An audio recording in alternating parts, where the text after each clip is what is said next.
Yes, and just like that, I am live. What's going on, guys? Welcome back to Wrestle News 365. Hope everyone is doing very well. We are here for a WWE Monday Night Raw watch-along live from Belfast, Northern Ireland. We got to make sure we get it right, folks, because WWE is pretty insistent on not getting it right last week, weren't they? Let me just make sure I've got this all set up the way it should be. I'm jumping over from United View. I got to do my Triple H. Are you ready for Raw? There you go, with the whatchamacallit and the thingy. Boom. That's set up. This is when you're jumping from one stream to another. This is the work that goes in. Would usually be the case. To be fair, it's a little bit earlier because with the new show, WN365 Live, of course, that's live every Monday, Wednesday, and Friday. It would usually be live at 8. It's a little bit earlier because obviously we're doing the Raw Watch-Along. But yes, we are back here. Big up to everyone in the chat. Big up to Rahul. Big up to Tanish. Exotic says, is it live now? It's live in 5 minutes and 27 seconds on Netflix. Of course, it's earlier because it's from Belfast, Northern Ireland, despite WWE telling you, Republic of Ireland, Northern Ireland is basically the same place, and Finn Balor's essentially in his hometown. He's not in Bray. Where's he from? Bray County, Wicklow, Ireland, I think. Nor is it the same as Dublin. Different countries, but you get my point. It is still kind of home turf in the sense it's Europe and neighbouring countries, but it's like me saying it's like Drew McIntyre being on his home turf, being in London when he's from Scotland. It's like not the same country, close. Same region, I guess. It's a bit different with Ireland and Northern Ireland because one's part of the United Kingdom, one is not. But there you go. So if you haven't already, click the like button. Be sure to subscribe to Wrestle News 365 if indeed you are new. As I mentioned, Raw will be kicking off in 4 minutes and 30 seconds. In terms of matches this evening, I will run through what has already been announced for the show. As we were just touching on right there, the World Heavyweight Championship is on the line as for the first time ever, CM Punk and Finn Balor are facing off one-on-one, and it's for the WWE World Heavyweight Championship after their confrontation last week. We're getting Punk, we're getting Balor this evening. I'm going to go with a Punk retention there. You never know, I suppose, but I'm going to go with CM Punk to win that one. We also have a Women's Intercontinental Championship match. Becky Lynch defending against Maxxine Dupri. Of course, Dupri holds all of those victories over Becky Lynch, including winning the Women's Intercontinental Championship from her. Becky Lynch, though, she won it back a couple of weeks ago. Now is the rematch, and maybe this is going to be the time that she's fully done with Maxxine. Or maybe AJ Lee might show up. You never know. Seemingly that's been happening over and over again every time Becky does face off against Maxxine. And also, you would go to say, wouldn't you, that eventually, surely we're going to be getting Becky Lynch versus AJ Lee. Are they saving that for WrestleMania? Is that why it's been so spaced out? Perhaps that is the case. So we've got that title match too. We've got the Women's IC Championship match. We've also got a 6-man tag team match. Big up to Jason with the first Super Chat of the evening. We'll get to that in a second. As you can see, Super Chats do indeed pop up on the screen, as do members chats, new members, and subscribers should pop up on the screen as well. We're going to be working on sound effects, and I think definitely for WN365 Live, I'm going to get TTS going. I'm going to get TTS for a certain threshold. Your comments get read out straight away. We're going to be making all of this super interactive, and particularly for our members as well. I really do want to spotlight our members, of which Jason is one of as well. When it comes to other matches, we've got the 6-man tag team match. The Visions, Big Bronson Reed, Austin Theory, and Logan Paul are teaming up to face off against WWE and AAA Hall of Famer Rey Mysterio, Penta, and Dragon Lee in a 6-man tag team match. We're also going to be getting, speaking of AAA, who was in action there over the weekend, El Grande Americano is facing off against Javon Evans. Did you guys see that clip of El Grande Americano, Ludwig Kaiser, getting pretty pissed off with Vikingo during their match during AAA on Fox Latin America? Wow. At certain points, you can hear him audibly say, tell him to get off and be safer with my effing neck. He was not happy whatsoever. Javon Evans continues to impress, so I'll go with maybe Javon Evans to win that one. And we do know who is opening Monday Night Raw. It is going to be the ring general himself, Gunther, fresh off of defeating AJ Styles in their first time ever match last week, even though he did cheat to do it and he did tap out. He's going to be kicking off Raw in Belfast. So we've got a pretty loaded show across about 2.5 hours is usually Raw's runtime on Netflix, and we'll be kicking off in just a couple of minutes. Big up Jason, as I mentioned, one of our members, and he's put in the first super chat of the evening. Thank you, Jason. The super chats, we're a small channel here, so every little bit really does make a massive difference, and you're a member, so you're doing double bubble in terms of the contribution, so shout out to you.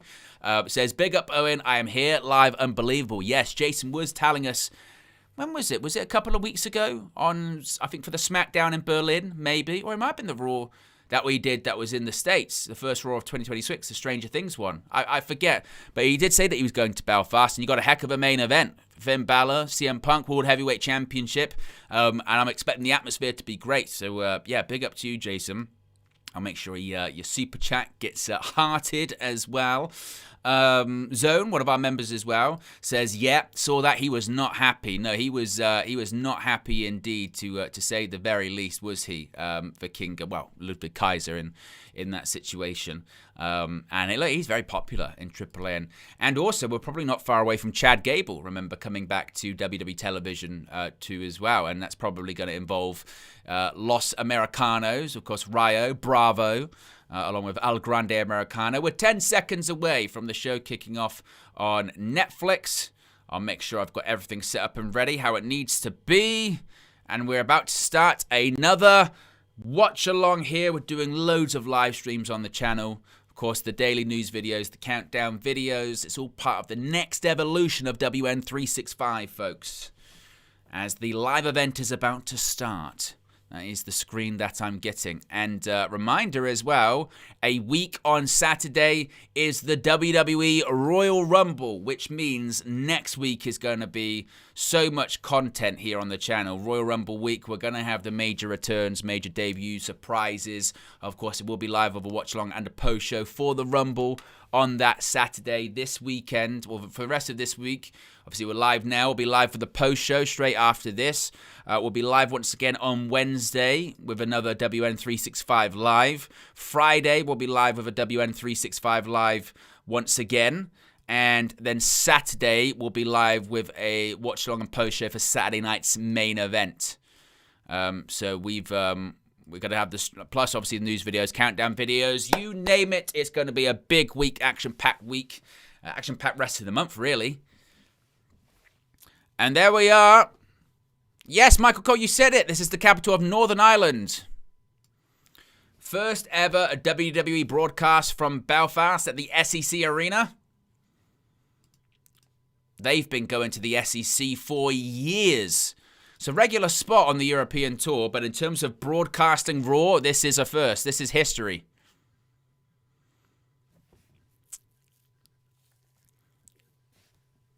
And Jason, as I was saying, not only there is CM Punk. Hope you have a fantastic evening there as well. CM Punk gets cheers, but a bit of a mixed reaction, as one would expect. And there is the Prince himself, Finn Balor.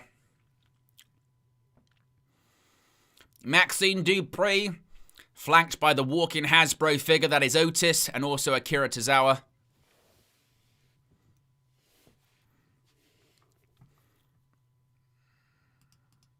What was that, Michael Cole? But Los Americanos. Remember, their handshake is this, isn't it? They do this. They do that a lot.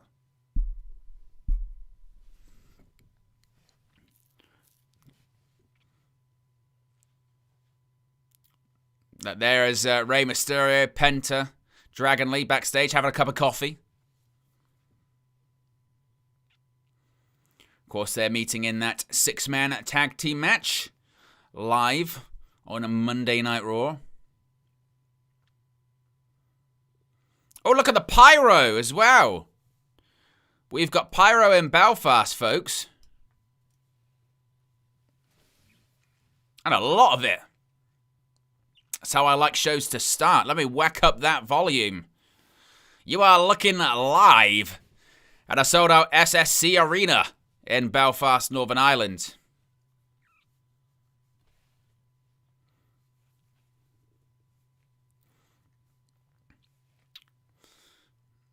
No doubts the crowd's going to be fantastic this evening. And we know who we're kicking off with. He is the ring general, the man who retired Bill Goldberg and John Cena. A two-time WWE World Heavyweight Champion. It's time to hear from Gunther. Ah, the music. Look at it. The Rock can call himself the final boss, but Gunther, when that music plays, when the stakes are high, the ring general is the true final boss of WWE. Now, he does have some explaining to do, does the career killer.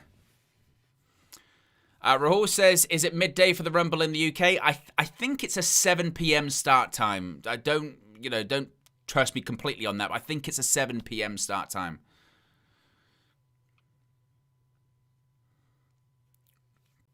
Yeah, Raw last Monday. It was a brilliant match between AJ Styles and Gunther. We watched it obviously live here on the channel. Really, really enjoyed it. But it got controversial. Look at Gunther here. The left hand, he tapped out. Tapped out right there on the hip. AJ breaks the hold. He says, look, I made him tap out. The referee didn't see it though. And then you get wham! Right there, that low blow. Right to the penis. Follow that up with a powerbomb. Boom. And Gunther defeats AJ Styles. The question is, does Styles have to put his career on the line to maybe face Gunther again? Is this what this is building to? I think maybe it does.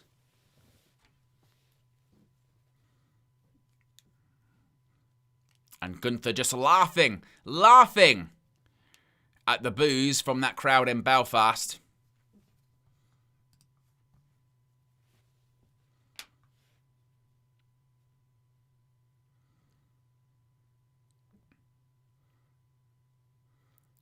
Look at that. They are all over him. All over him. Man, I don't think he's particularly bothered. Well, he's laughing. He's laughing. It's what he's been doing ever since he retired, John Cena, quite frankly, isn't it? That's all he's been doing.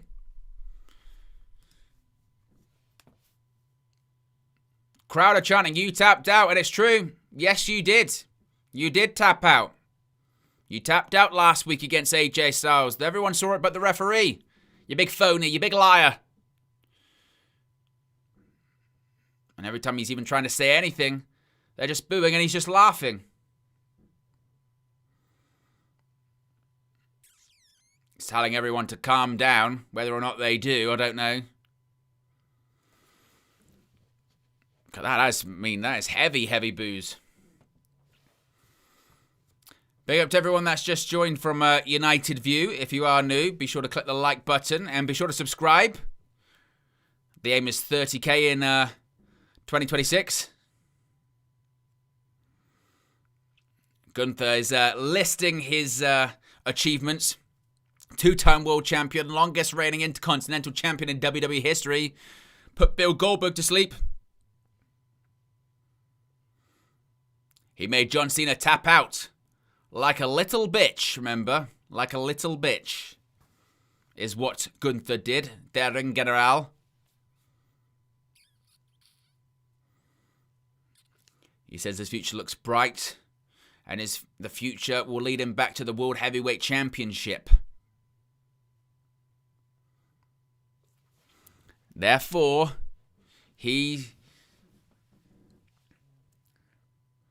Gunther, there you go, bit of breaking news there. Gunther has declared his entry into this year's Men's Royal Rumble match. Gunther will be competing in the over-the-top Battle Royal on January 31st, but he's been interrupted here by AJ Styles, the man who made Gunther tap out last week. Here comes AJ. Fresh off his appearance at TNA Impact this past Thursday. course, AJ Styles debuted at the Royal Rumble back in 2016, a decade ago. Gunther, of course, famously went from first to runner-up back in 2023, being eliminated by the American Nightmare, Cody Rhodes. We've got over 100 people watching right now, which is fantastic. If you haven't already, click that like button. See if we can get to 50 likes. And be sure to subscribe. Raw is live on Netflix right now from the SEC Arena in Belfast, Northern Ireland. Gunther's in the ring. He's just declared his entry for the Royal Rumble, but he's being interrupted by AJ Styles, who, of course, did make Gunther tap out last week and does not look to be particularly pleased.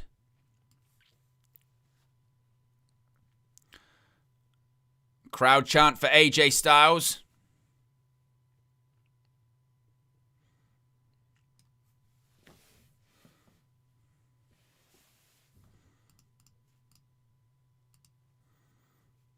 This crowd is red hot, aren't they? Oh, my goodness. They love AJ. Well, because the people over here in the UK, we do have such an affinity for TNA because they were really accessible in the 2000s on the TV. And AJ was a big part of that. AJ Styles, he says he doesn't want to move on. Gunther may want to move on, but he doesn't. Rematch. Rematch Royal Rumble. He wants a rematch at the Royal Rumble.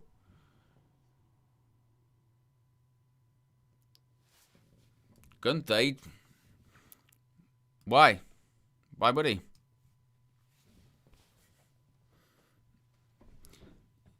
He says he's going to win the Royal Rumble and doesn't plan on pulling double duty. The answer is no. It's no. It's nowhere smart. You know, you got to make sure you stamina, conditioning. Sounds like you're scared. AJ just said to Gunther, scared?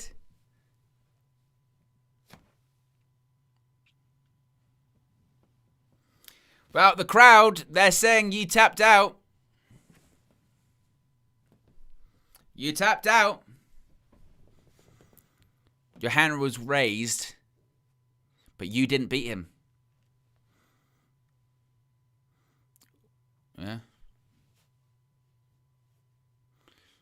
He said, I beat me when I showed you mercy. Some guy in the crowd here went, too fucking right.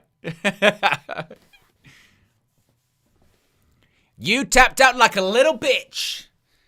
Oh my. Getting the you tapped out chance again. You tapped out. If you're scared, just say so. And you can both, and then they'll move on. What have you got to say? What have you got to say, Gunther?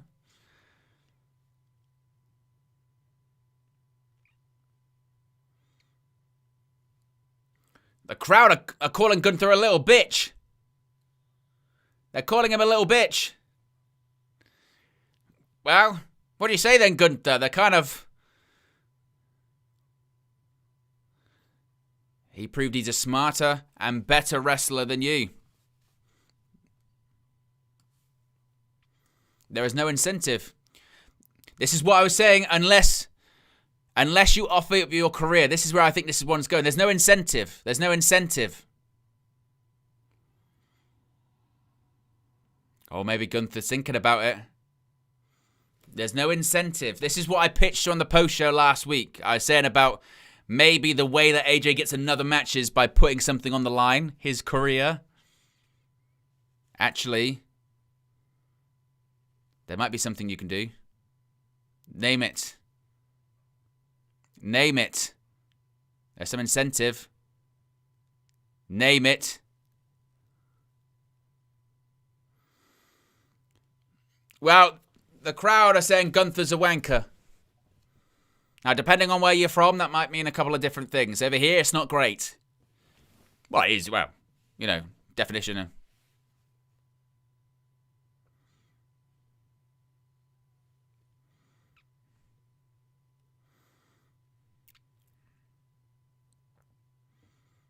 Name it. AJ. If you want a rematch with me at the Royal Rumble? Oh! Put your career on the line! Will you say yes? Will he say yes?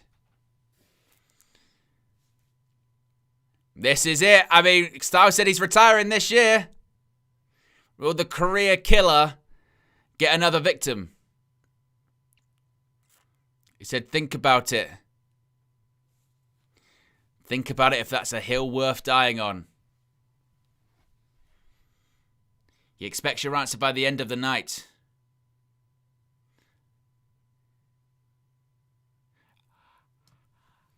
Unless you're a little bit scared. So is AJ done at the Rumble? That's the question. Will AJ Styles be retiring at the Royal Rumble? I thought he was going all the way to WrestleMania. But maybe he's done earlier. Well, by the end of tonight, we are going to find out if AJ Styles is going to put his career on the line at the Royal Rumble. Now, his contract does expire around February, which is, of course, quite close to January 31st. So he could be retiring at the end of his contract. Is this what WWE wants us to think? And he is going to make it, to WrestleMania, but they're just sort of playing on the idea that he could be retiring earlier. But we know he is actually retiring this year. Wow.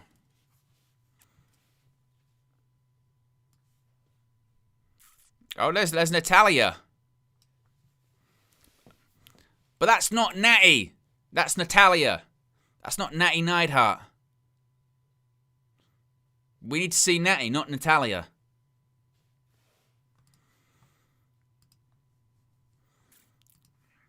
But if you are just joining us, AJ Styles has been told to face Gunther at the Royal Rumble.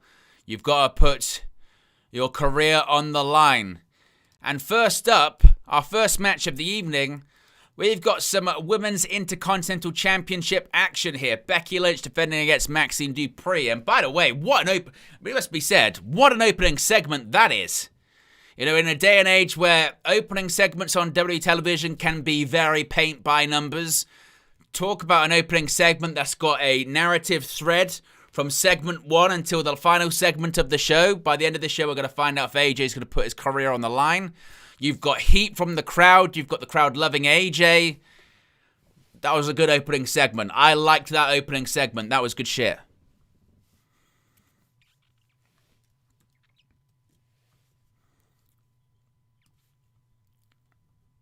I got Becky. She's throwing signs back at the crowd. Big time Bex, the WWE Women's Intercontinental Champion, defending her Women's Intercontinental Championship up next against Maxxine Dupri.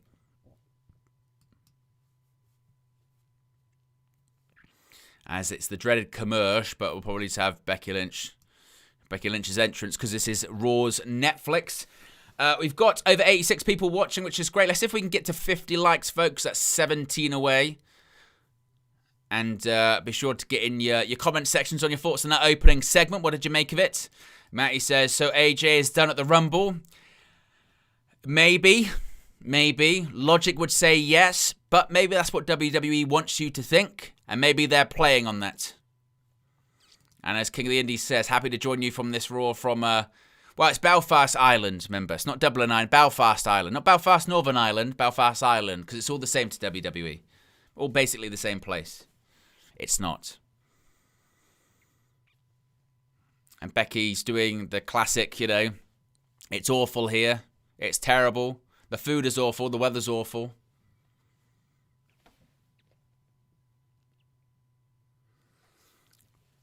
Becky's rich and famous. She can leave. Tanisha, I'm not gonna get rage baited over the Jey Uso stuff. You don't even try me. I'm trying to stay calm. I'm trying to stay calm. It's gonna be fine. It's gonna be fine. Are they calling it the Island of Ireland? God, good grief. Becky Lynch says she's going to be the new hero. Unlike, insert sports star, Rory McIlroy.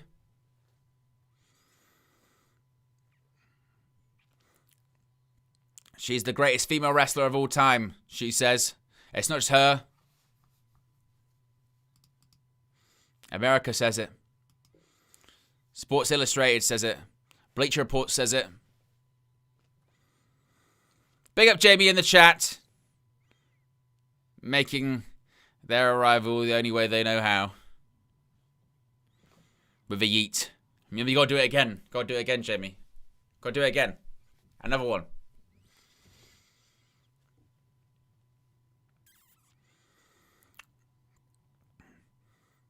As we'll be back from commercial in 35 seconds. Remember, there was the report that came out last week. I think it was from Sean Ross Sapp saying that WWE was listening to the feedback about Raw on Netflix, and they were doing less adverts for Raw on Netflix. Remember that when we were watching this evening? Less adverts, and less frequently. Whether or not that's actually real, I guess we'll see. But we're back in 5 seconds from the dreaded commercial. If you haven't already, click that like button. See if we get 40 likes. As there is Becky Lynch. Becky Lynch defending the title on Monday Night Raw. As they are clearly doing a commercial spot because it goes silent for us over here in the UK. They just show a shot of the arena. Here comes the former Women's Intercontinental Champion, Maxxine Dupri. Oh, she is accompanied by Natalia. Not Natty. Not Natty Neidhart.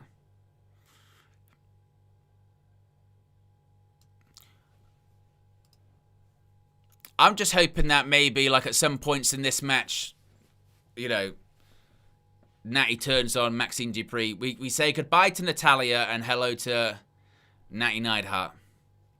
And fully just beats, like, the shit out of her. I think that's probably going to happen. I agree, Matty. I think that probably happens.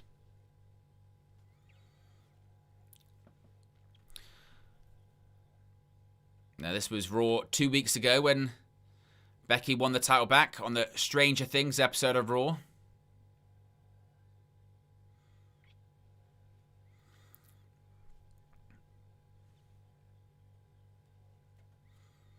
It was the pyro going off when Becky Lynch became the first ever two-time Women's Intercontinental Champion. History always being made by the man.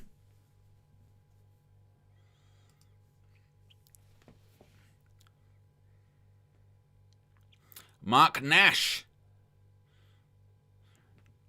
who does his ring introductions like this. For one fall, for the Women's Intercontinental Championship, the challenger, accompanied by Natalia. That's what he does. He does sort of the Maxxine Dupri.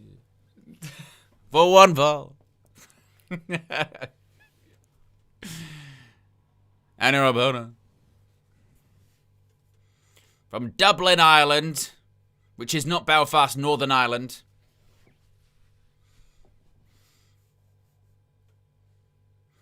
Big time Becky Lynch.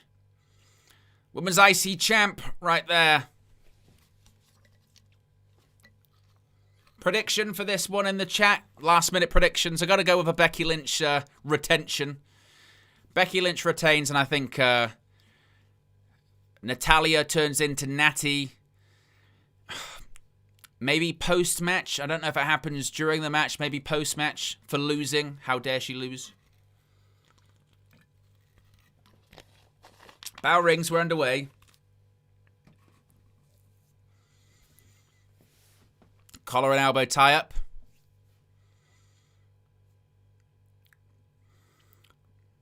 And Lynch just sends Dupri down and poses to the crowd.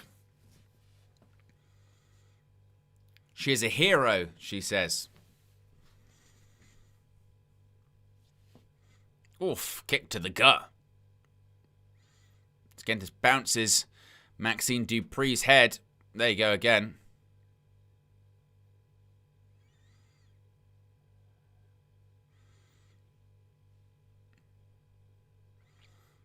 It's the sixth time that these two are faced off one-on-one. There you go. Thez press and right hands that are clearly punching her hand. A bit of a switch. Switch by Becky Lynch. Oh, got to go for... Oh, beautiful roll through. That was good. Was going for the ankle lock. And a drop kick by Maxxine Dupri, and Becky Lynch rolls to the outside of the ring. Maxxine, baseball slide, sends Becky Lynch down. Beautiful cannonball. Straight back up to her feet as well. As Natalia doing a get best almost Brock Lesnar impression there. Bouncing on her feet at ringside.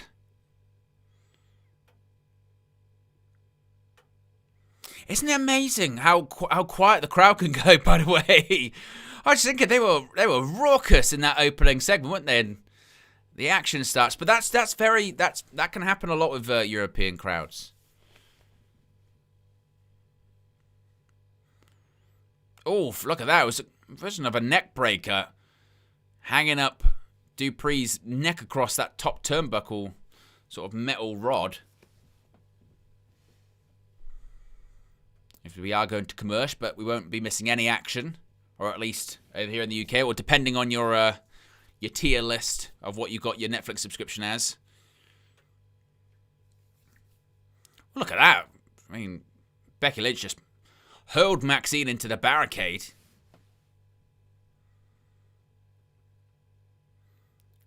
Lynch again throwing Maxxine into the barricade.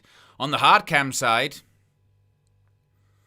which is sometimes where, you know, friends and family can be seated as the crowd starts singing Ole, Ole, Ole.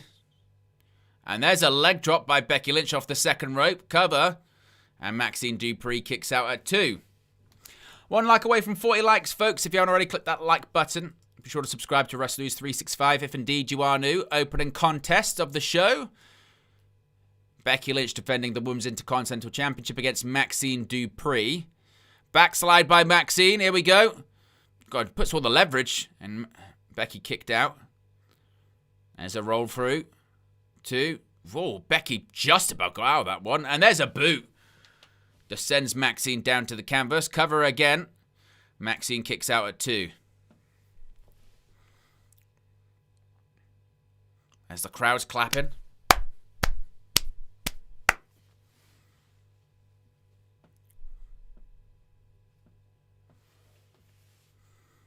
Splash in the corner by Becky Lynch, followed by a Bexploder. Oh, landed on the hip. Nasty landing for Dupri. Another cover. And kicks out.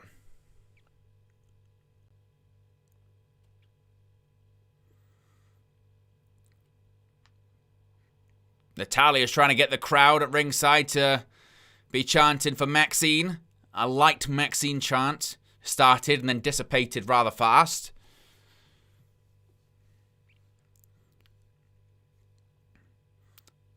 Lynch maybe going to go for the splash. No, moves out the way. Oh, went for a splash of her own. Maxxine misses. Moves the boot. There's a forearm. And another by Dupri. And a third. Kick to the gut, though, by Becky Lynch. Irish whip reversed. Kick to the shoulder. And there you go. There's a clothesline. 2. And kicks out once more. Been a good match, though, so far. Certainly after working together so many times, they've now got chemistry. It's pretty undeniable to say. It comes from repetition, doesn't it? Big up to everyone that did click the like button. We did hit 40 likes. Next stop, 50.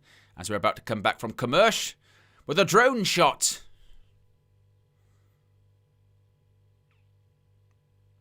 Actually, just shouted again. Oh, there's a forearm. Followed by a big clothesline. There's another. And another one by Dupri. Hits the ropes.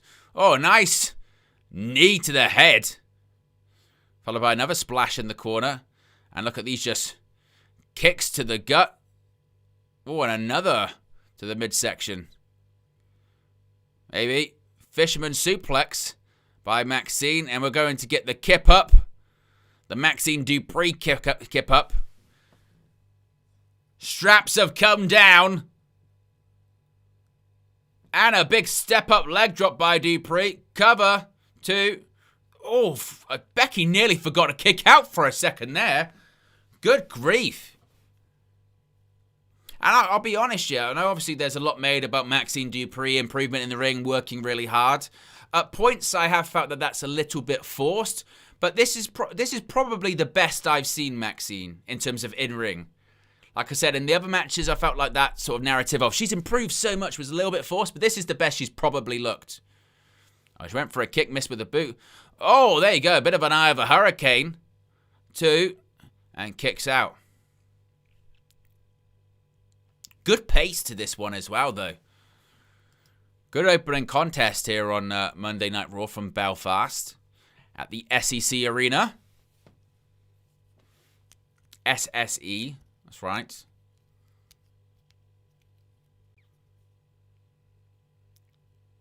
Oh, a nice roll through actually there by Maxxine Dupri. Oh, crucifix. 2. Oof, kicks out of that one as well. Becky. Oh, beautiful butterfly transition. Nearly going for the armbar, but Maxxine's got the... she did have her fingers locked in that grip. Maxxine turns it into a pinning combination. Oh, there you go, disarmer. Disarmer locked in.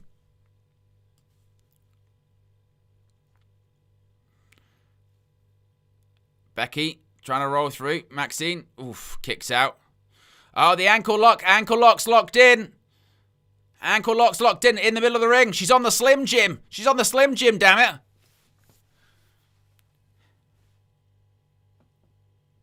Roll through, roll through.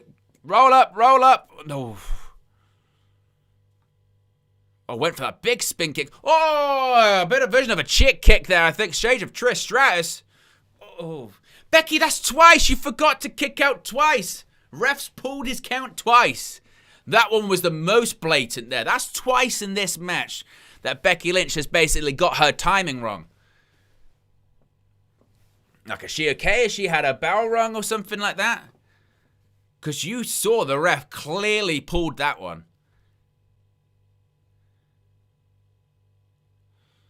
And Becky cuts off Maxxine Dupri on the top rope. Shot to the gut. Maxxine with a blow to the back, and they're both just kind of both brawling on that top rope.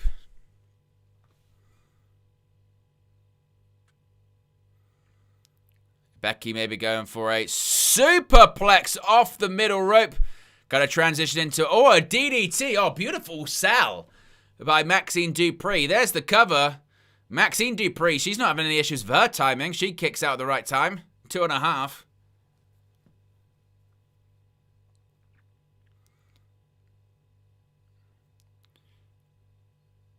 I think this is the best match that they've had. Definitely. The only one that's actually screwed things up a couple of times is Becky Lynch. And now Becky just teeing off on the head of Maxxine Dupri.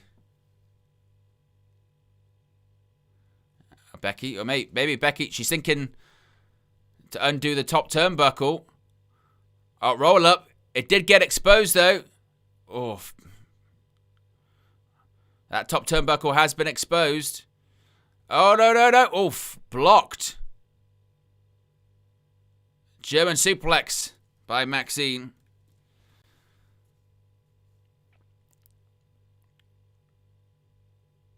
Now Maxxine's going to go to the top rope. Dupri goes to the top. Crossbody. Oh, Becky rolls through. Oh, kicks out. Here we go. Manhandle. No, rolls through. Got to go for that ankle lock. Now she can. She's locked it in. It was a bit of a fumble there, but she got there. She's crawling. She's crawling. She's crawling.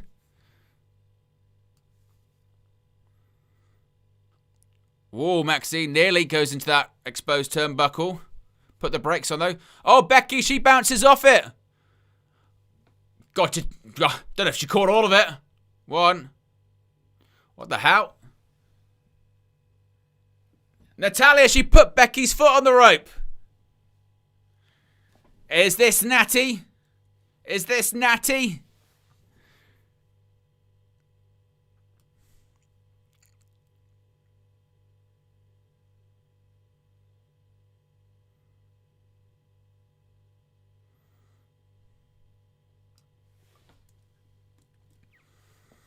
She's just shaking her head.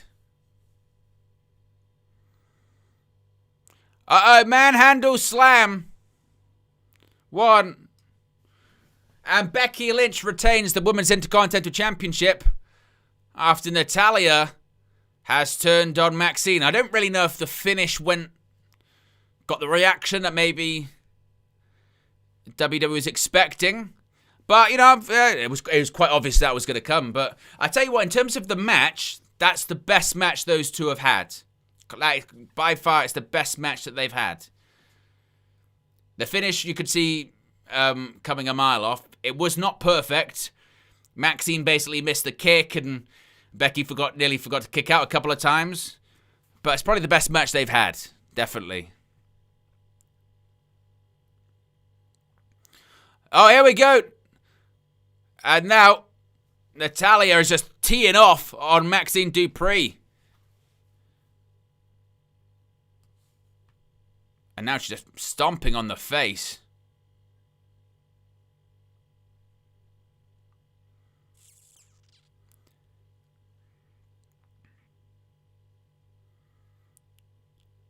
Oh, what a kick.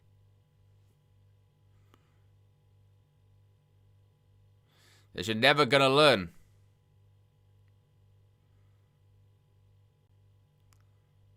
Look at that, my goodness. Oh, what a slap. This is what you got to do. You got to hit me. Oh, my goodness. What a clothesline.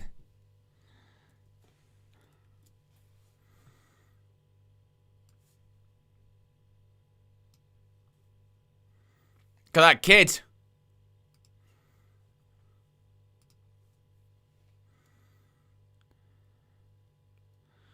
Natalia just... Here we go. I thought you should go for a sharpshooter. There you go. Here comes the sharpshooter.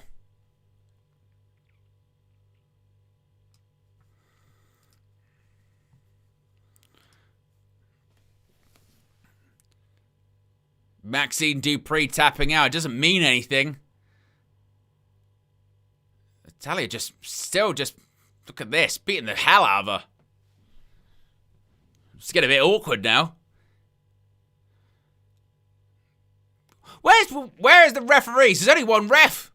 Get some more security out there. Where are the officials? They're just letting this happen. Where's the refs? My goodness. Well, but we've seen the arrival of Natty Neidhart in WWE.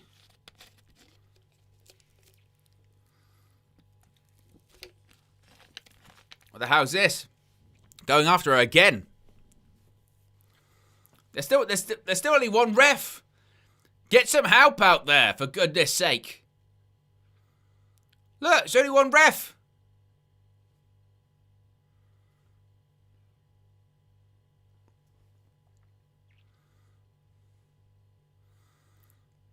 I mean, I felt like that post-match angle just went on way longer than it needed to. Look at the spear from last week. Bang!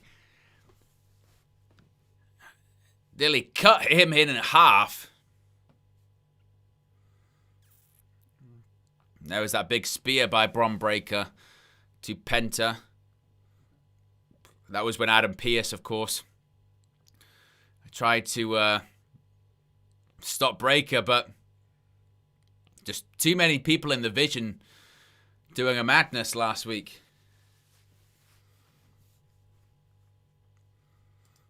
That's when he put his hands on Adam Pearce as well.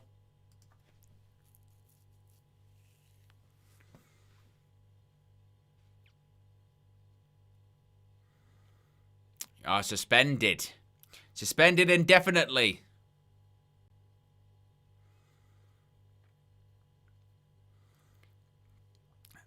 Yeah, you put your hands on him first. Oh dear, Adam Pearce. Oh dear.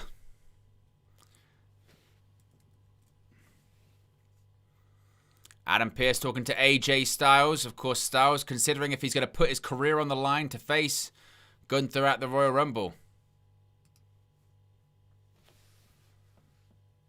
He's going to call his wife. Uh-oh, there is the Paulrus himself.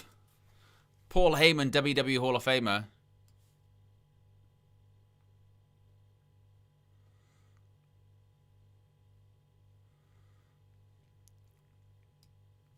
He had a great week. He suspended Bron Breakker. Now they're in Belfast. Cheap pop. Can find an arena in London.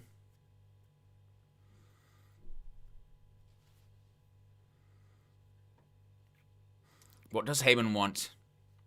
Tonight, the Vision has a 6-man tag team match.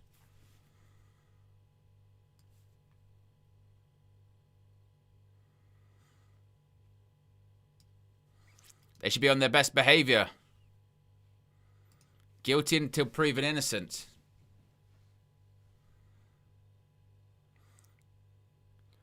Adam Pearce is going to be at ringside, the Raw general manager, to watch over things. And look at Heyman's eyes.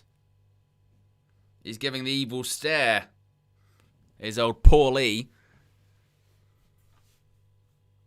As we've faded to black, which means commercial. And it's going to be a...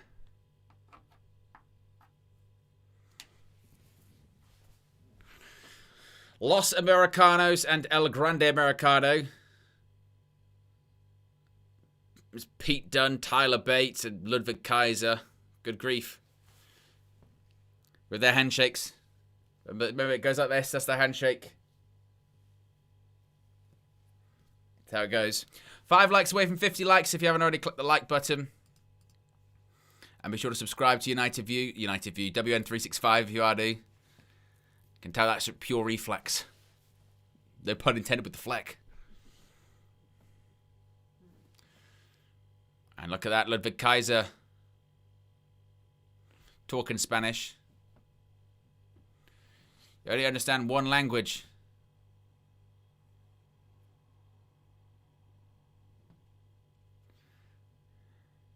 Oh my God. I mean, to be fair, Tyler Bates... Oh my God. Oh. Oh. Good grief. Tyler Bate and Pete Dunne with their ridiculous Spanish accents. Or sort of like Mexican Spanish accent. Ludwig Kaiser's just talking like Ludwig Kaiser, by the way. He's not even trying to hide his accent. It's just madness. What even is this? He just cut a Ludwig Kaiser promo. He's literally just cutting a Ludwig Kaiser promo. So you've got Ludwig who's not hiding it at all. Then you've got Tyler Bate and Pete Dunne who... Tyler Bate's better at hiding it than Pete Dunne. Pete Dunne's got a thick Birmingham accent.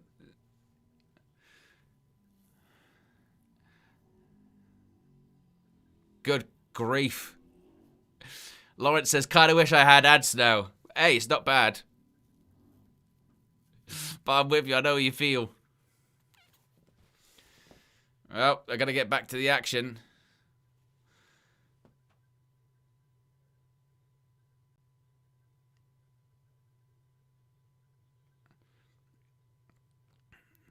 And we'll be back in 10 seconds, according to Netflix. Good grief. What was that?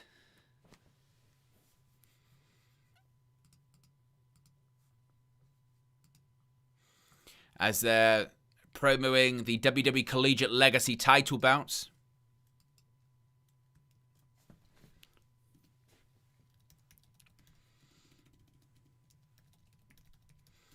It's quite wild, isn't it, that Monday Night Raw's theme is a song from Eminem and Juice WRLD that's like many a year old. But they're just reacting to the Natty heel turn. Or the arrival of Natty on WWE television. Of course, coming up later this evening, World Heavyweight Championship main event. CM Punk versus Finn Balor. And we're just seeing a video package for this.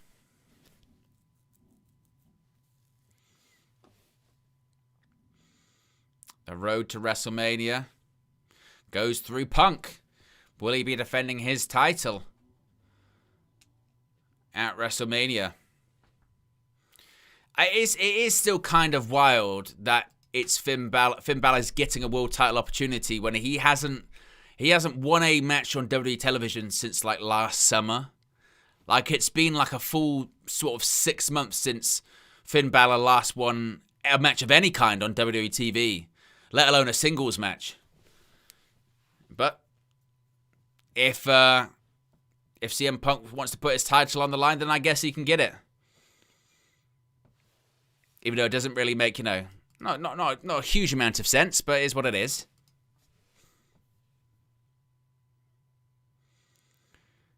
Still heavyweight champion of the world, says Punk.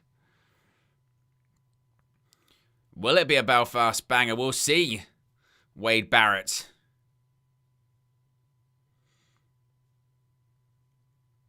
Island Zone Finn Balor, yes. Just a pity they're in, Belfast, Northern Ireland.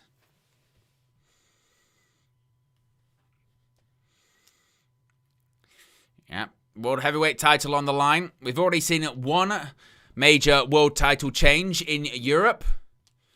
That being Drew McIntyre defeating Cody Rhodes for the WWE Championship. But we see the same happen with the World Heavyweight Championship tonight on Raw. You never know. Methinks no, but you never know. There's the Judgment Day. Has everything of occurred not cleared? They don't know how long she's going to be out for. 1 like away from 50 likes, folks, if you haven't already clicked that like button. She will get her title match, that's what Raquel says. She'll be the new Women's World Champion. It'll be the year of the Judgment Day, says Liv.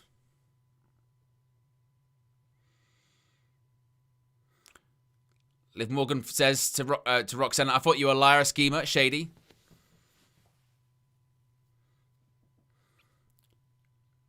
She's not only the prodigy, she's her prodigy and her friend.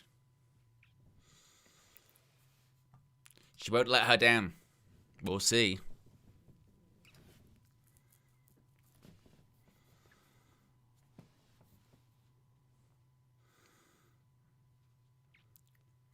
He's not leaving here without it, says Finn Balor. Oh, good grief. Are we going to get an entrance and an out-of-breath promo? I think we are.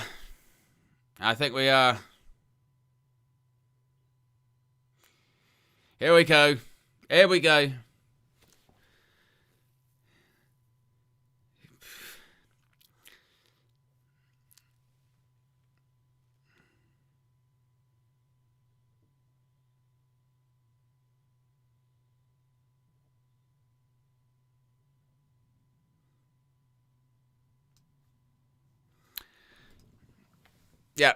Yeah, it's the Jey Uso entrance. Obviously, everyone's yeeting, and we're gonna get a pro. Well, we'll get that, and then of course, we'll get run back. Most likely, yes.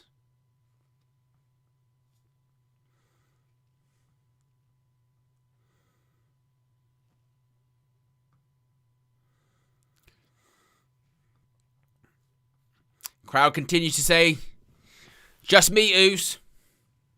Day one-ish. Bear in mind, they did this last week in Dusseldorf just to kind of get the crowd going. And it looks like they're doing basically what they did last week in the ad, just on TV.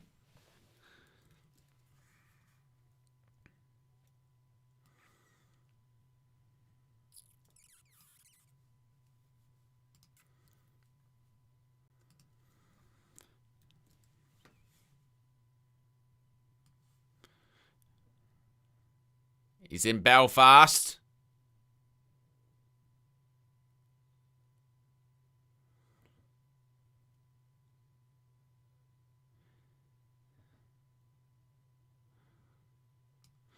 He's declaring for the Royal Rumble, and he nearly forgot what it was called for a second there. He said, I'm declaring my entry for this year's Royal Rumble.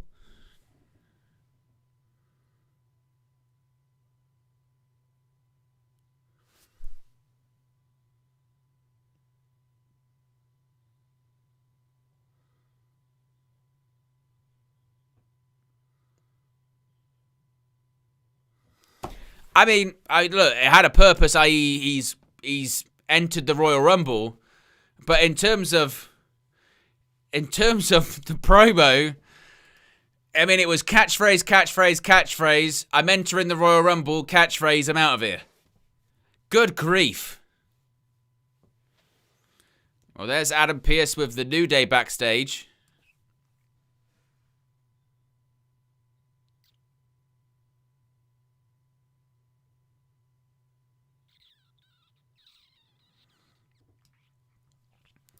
They're talking about, say, open challenge. Big up United Love, one of our members, long-time supporters here. Appreciate you as always. Says, think I'm dating myself here. Shout out Fleck. I can't believe that was confused by some people. Dating myself. How? I was like, what?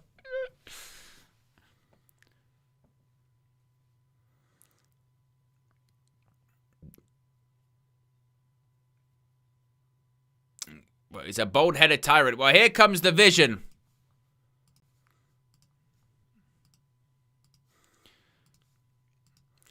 It's six-man tag team action as the Vision are going to be facing off against a trio of luchadors.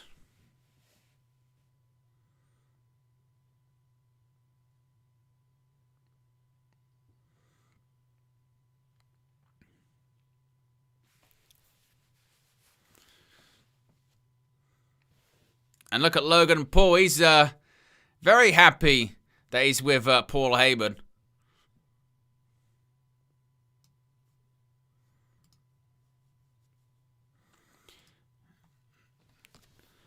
Of course, no Bron Breakker. He's been suspended indefinitely. We've got the Vision in six-man tag team action against Mysterio, Lee, and Penta coming up next as we'll continue to probably see these guys make their entrance in this commercial break. That's exactly what we're seeing. Austin Theory, of course, new attitude, new gimmick.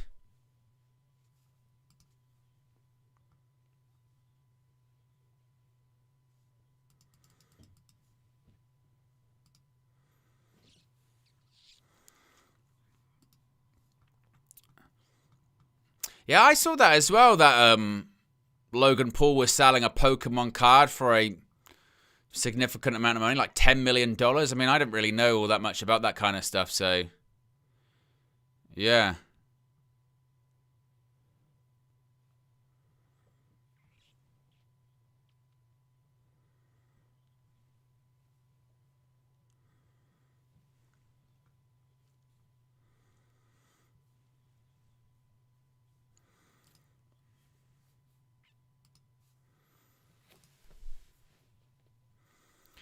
But to be fair, Logan Paul looks like he's having a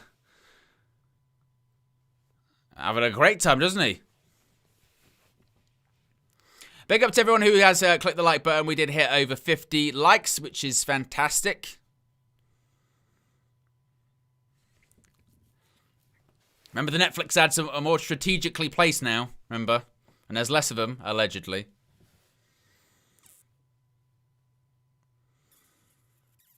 As Rey Mysterio, the WWE Hall of Fame, is now making his entrance.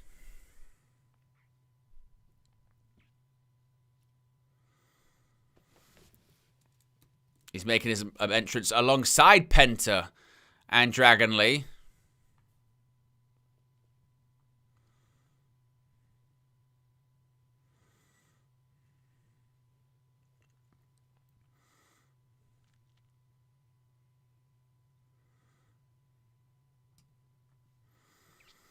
That must feel amazing, you know what I mean? If you're from that Lucha Libre culture, being able to make an entrance with Rey Mysterio to his theme must be pretty incredible.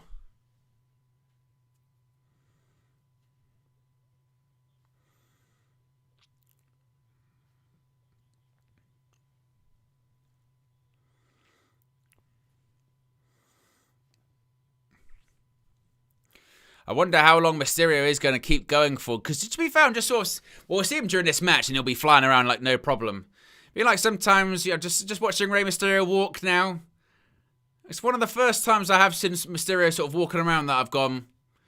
maybe look a little bit older, maybe. Maybe that's just me. I mean, the guy is, you know, pretty ageless.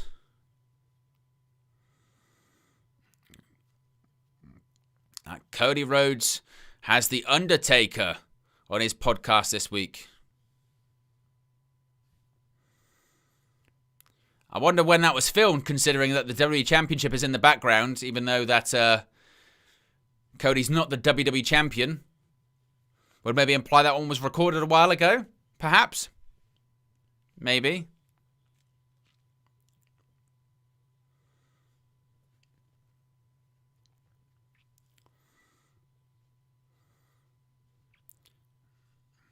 As we wait for this one to start off.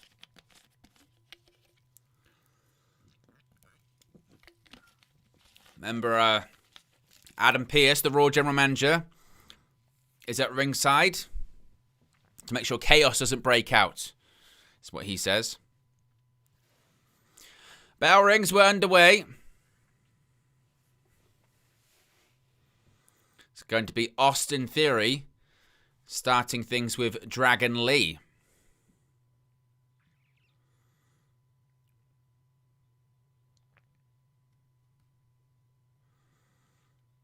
There you go, collar and elbow tie-up. And Theory backs up Dragon Lee into the corner. Oh. Crowd chanting, F you, Logan. Oh, nice. Roll-up attempt by Dragon Lee there on Theory. Well, went for a big boot. Oh, big open hand, overhand chop. Oh, big reverse elbow by Theory.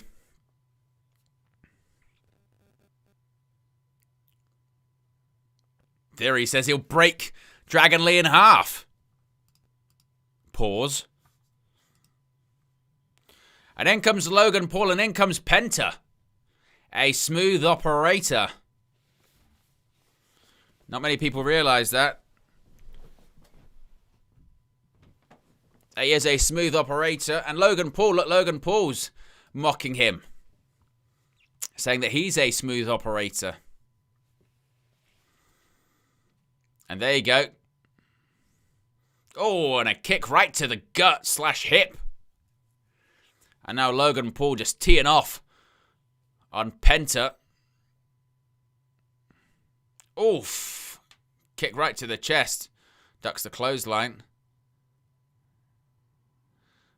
Oh, and reverse sling blade. It was a bit awkward, all that, but... And there's a big boot to Logan Paul. Logan Paul, there you go, goes for a blockbuster by Paul.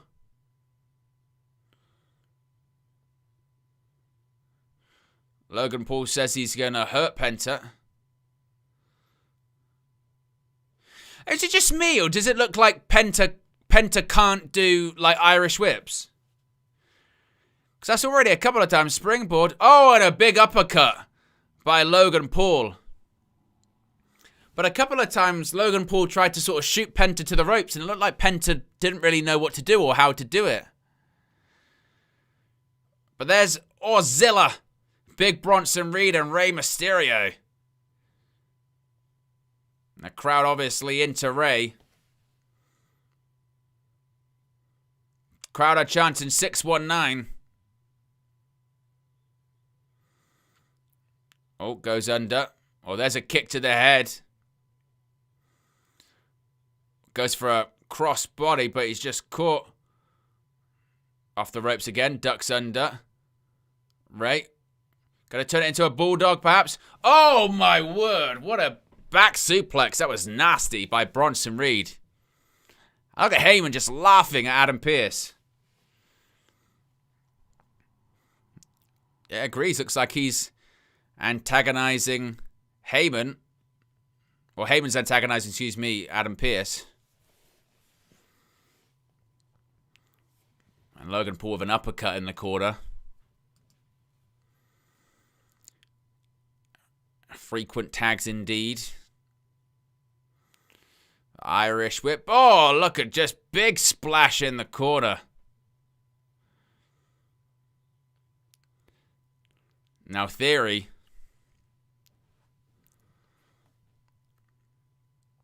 Oof. Big right hand to Rey Mysterio. Irish whip. Oh, manages to float over.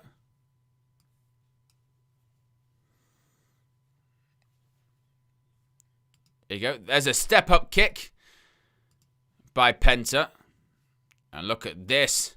Penta. A triple team by the trio of luchadors. Oof.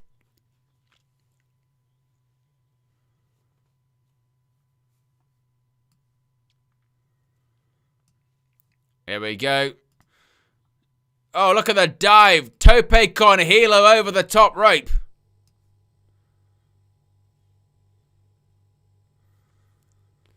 Rey indeed and his trio team seemingly are in the ascendancy here. As we're in commercial. But of course, that doesn't matter on Netflix.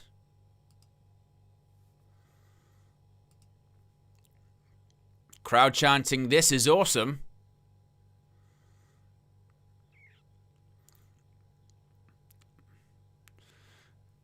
Crowd continued to chant, "This is awesome."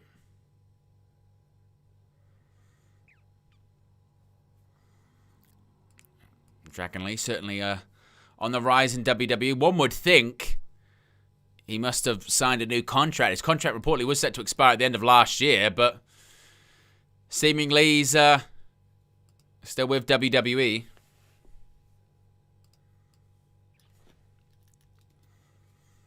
Theory, gets a big boot from Dragon Lee. And Bronson Reed just absolutely takes down Dragon Lee.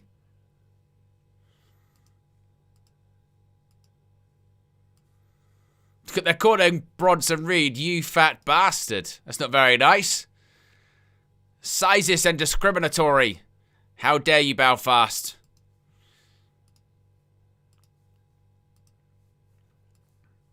Logan Paul gets Dragon Lee up in a bit of a alley-oop onto Dragon Lee.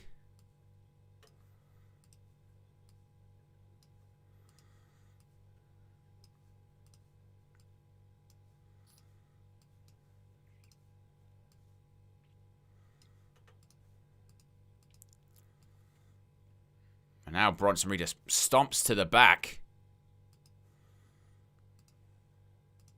Oof.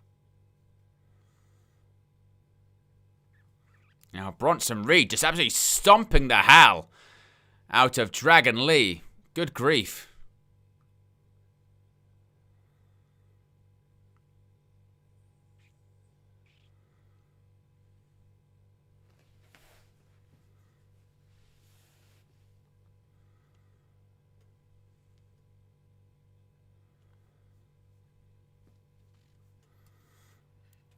There's now Austin Theory just with these right hands.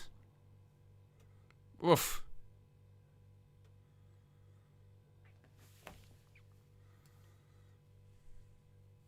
I'm just trying to figure out what the crowd are singing at the moment. Trying to figure out what the crowd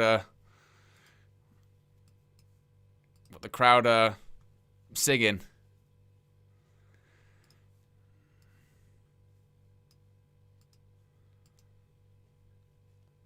They're singing something about Logan Paul, I think. Something about his brother, I think, maybe they were saying.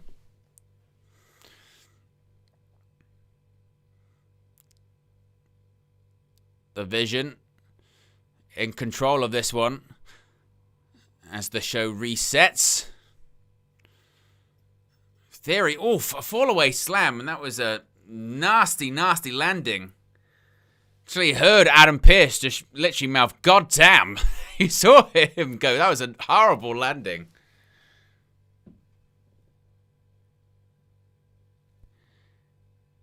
Oh, they're singing, "He's banned from Japan." Oh, God. They're saying, "He's banned from Japan. He's banned from Japan. Logan Paul, he's banned from Japan." That's brutal.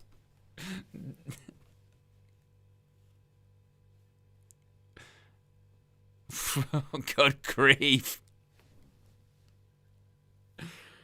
Yeah, that's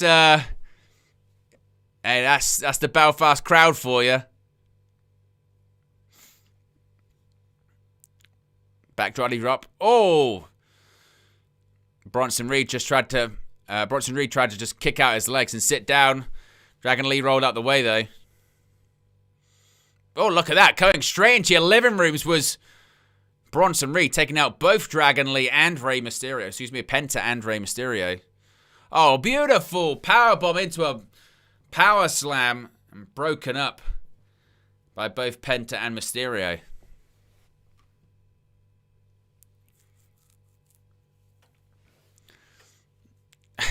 Paul Heywood arguing with Adam Pearce saying it was illegal.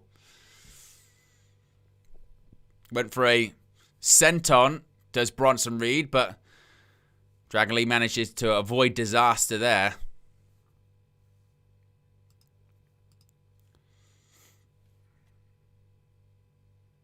Logan Paul making sure Dragon Lee couldn't get to his corner. Oh, there's a kick to the gut. Oof. Logan Paul nearly missed the bottom turnbuckle there.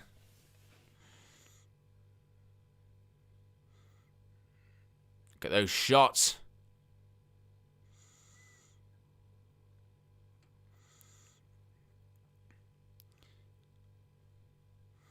And what's Theory going to go for here?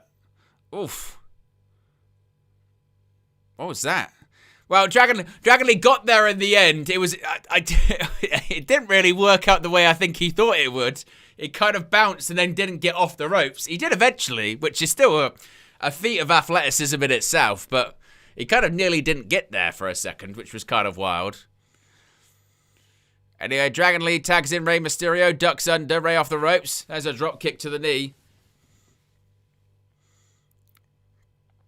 Oh, beautiful head scissors by Rey Mysterio. Now Mysterio going after Paul in the corner. 3, 4, 5, 6, 7, 8, 9, 10. And Rey Mysterio with a bit of Viva La Raza. There's a kick to the knee. 619 territory. 619. Oh!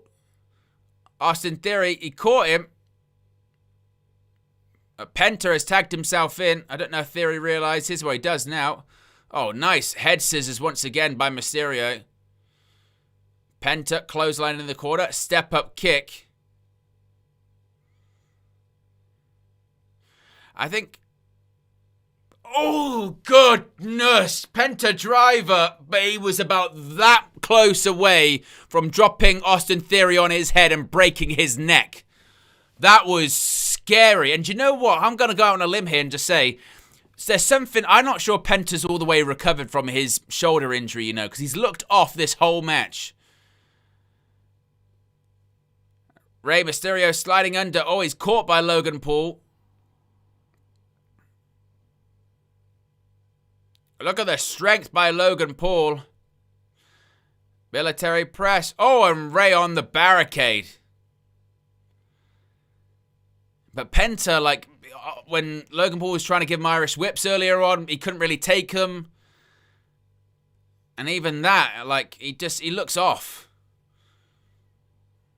Yeah, I agree, Asoma. Penta does look off. A pair of super kicks. Nearly dropped Austin Theory on his head. Dragon Lee, big dive over the top rope. Taking out Bronson Reed. Kick to the gut. Mexican Destroyer. Oh, what a big right hand. Penta maybe nearly loses a tooth. Theory. Oh, nice neck breaker. Oh, and Penta kicks out.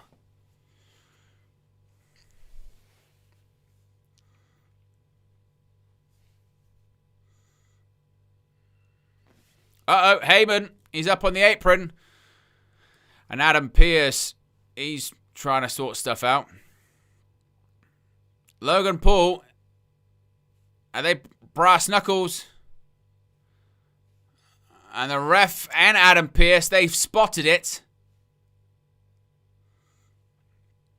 It was caught red-handed.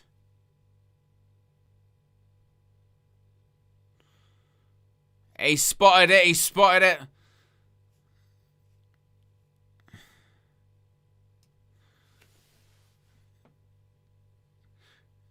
He said, "What's that?"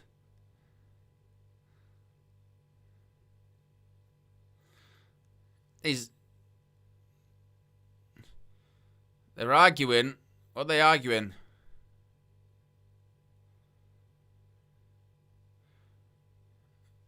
I mean, this is going on for a little bit, isn't it?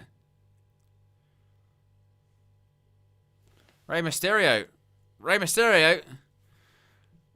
Mysterio. Oh, he just clocked Austin Theory with the brass knuckles. What the hell? And Penta with a super kick. Mexican Destroyer, perhaps. Oh, my word. Cover. 1, 2, 3. And Penta gets the victory for his team. That's not good for the Vision.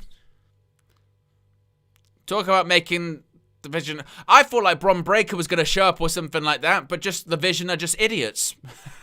I guess. Maybe this is how, what the hell, Paul Heyman, he's calling someone. Who's he calling?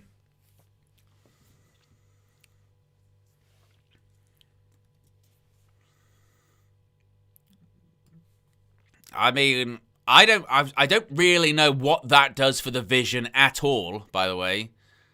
Like, at all.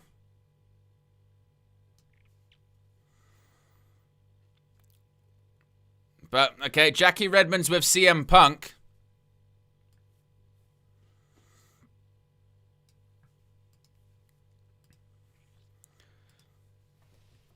When it comes to facing someone like Finn Balor in Northern Ireland, not Ireland,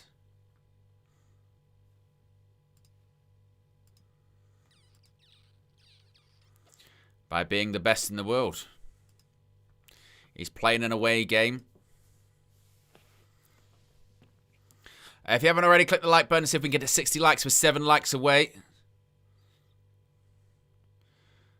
CM Punk is talking about the pressure. He says he's the best in the world. Not just in the United States, but in Northern Ireland. Nice, Phil. That pressure is the same pressure that's going to break Finn Balor.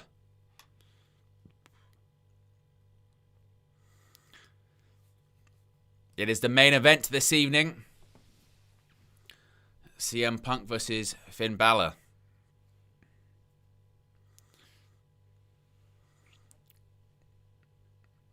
Today is MLK Day, of course, in America. Happy Martin Luther King Day.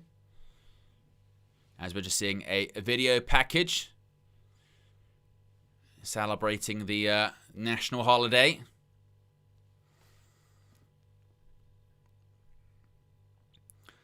Isema says, please tell me when Oba will return. Well, he'll be back for the Rumble. Well, he'll be on WWE main roster TV for the Rumble. He's on the picture. He's on the picture for the Royal Rumble, on the poster in Riyadh, outside the stadium. So he will indeed be there.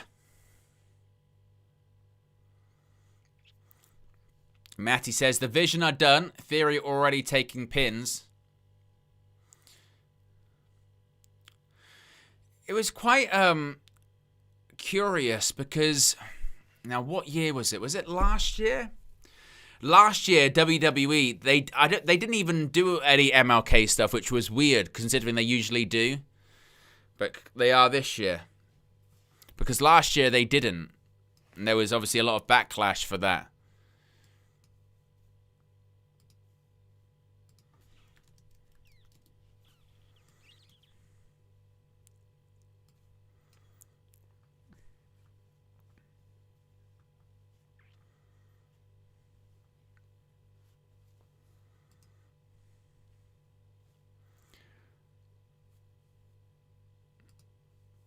So WWE with their video package for MLK Day. So they actually did do something for MLK Day this year. Which they didn't do last year, by the way. As we're in commercial.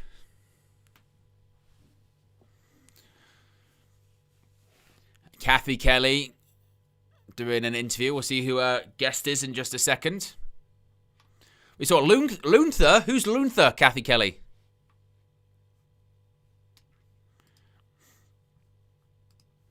Got to be in the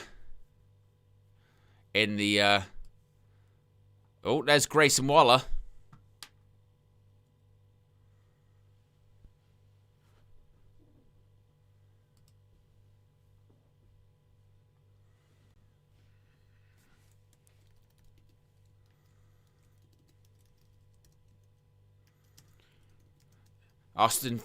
Grayson Waller with the New Day.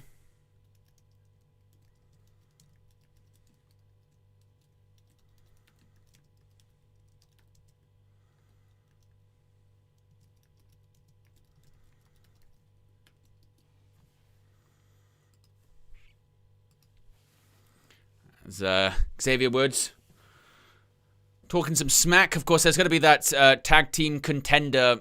Was it a 4-way match next week? Why does that love for tag team wrestling make them the bad guys?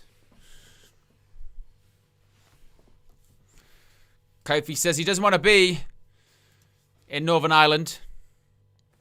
You have to compete against more tag teams to become number one contenders. American made.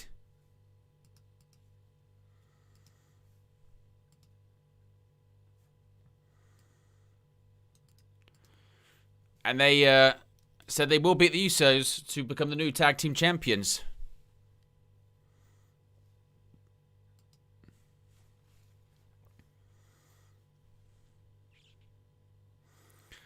Finally, tag team champions you can be proud of, Kofi says.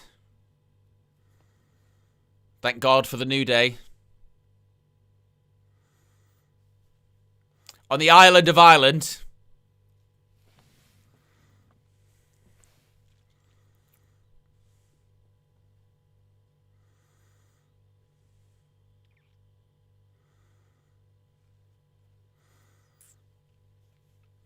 Thank God for the New Day. Is what Xavier Woods is saying to the crowd there in the SSE. The SSE Arena in Belfast, Northern Ireland, yes. A capacity crowd. First time ever WWE broadcasting from Northern Ireland. As they're now showing Las Vegas. Bit of a difference that. Las Vegas and Belfast. Not exactly the same place.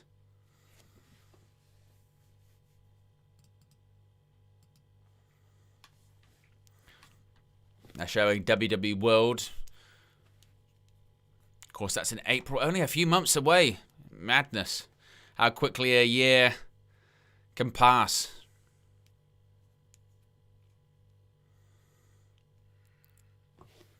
Oh, there's Adam Pearce once again. God, he got hit with the boom mic. What the fuck was that? Did you see that? The boom mic hit him in the head. Heyman just screamed, "Hey!" and the boom mic smashed him in the head.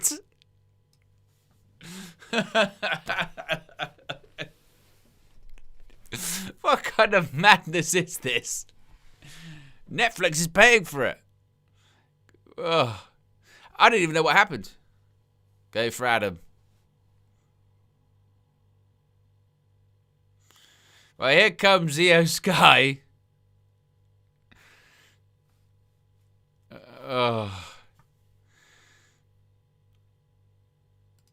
Io Sky, of course, one half of the WWE Women's Tag Team Champions.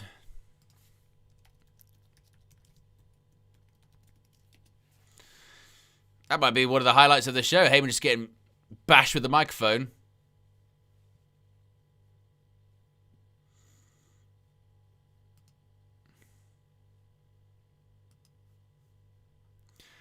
Here comes Rhea Ripley. I was just watching that microphone thing back. That's hilarious.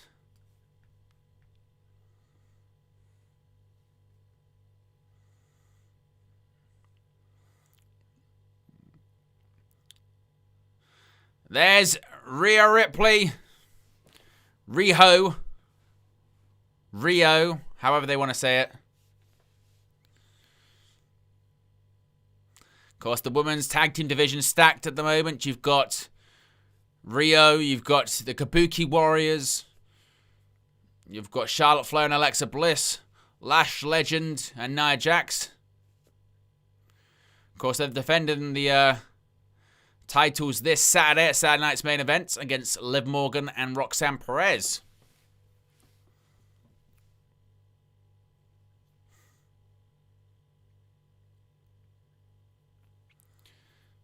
Rhea and Io are seemingly filled with confidence.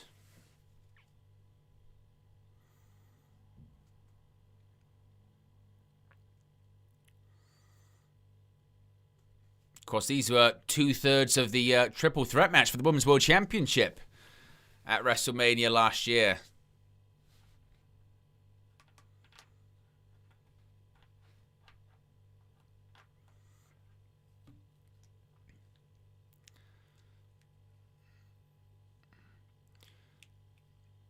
The crowd in Belfast, very happy to see Rhea Ripley and Io Sky. I suppose the question is, who's going to be interrupting them, maybe?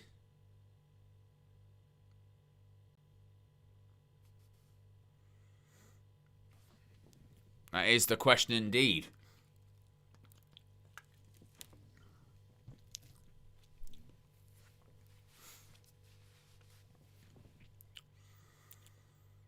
I mean, they're playing her song on loop, aren't they? My goodness, how long is this entrance going for? Pretty long entrance, wasn't it?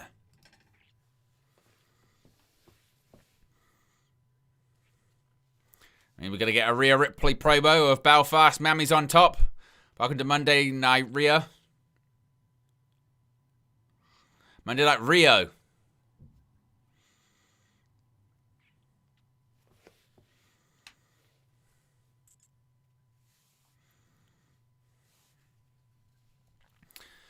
Yes, they will be defending the titles in a couple of days.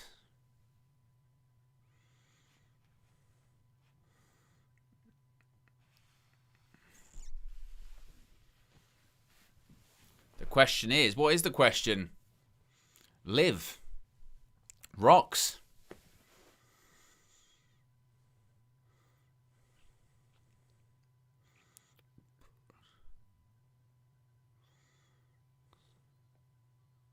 Rio is always on top. Ah, yes. Exactly.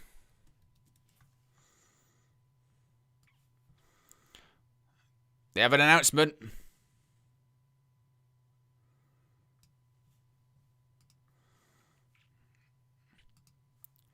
Once they retain their titles,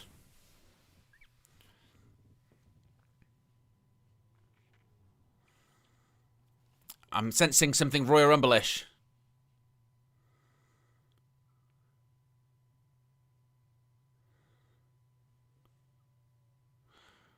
They're both going to be participating in the Women's Royal Rumble match this year.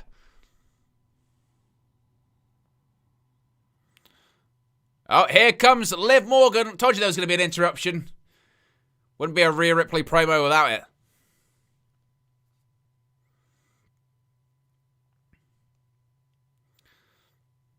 So here comes Liv. Liv and Roxanne Perez.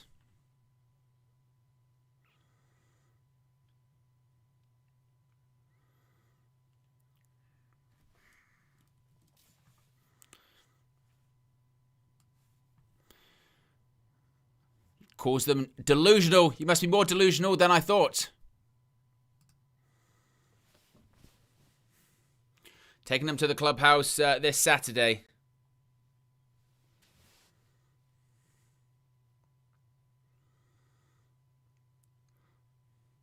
How is that going to work? Yes, that is a question.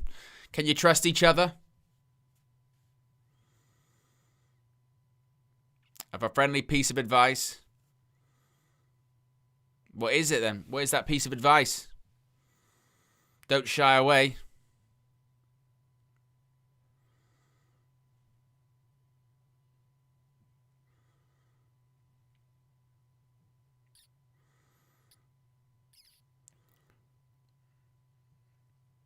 She's going to turn her back on her partner at the end of the day. Liv says she's done it, but she's done it to me. That's true. She has.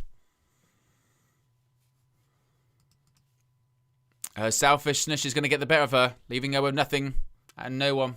True. True. Where? Yeah. Yeah. It's not.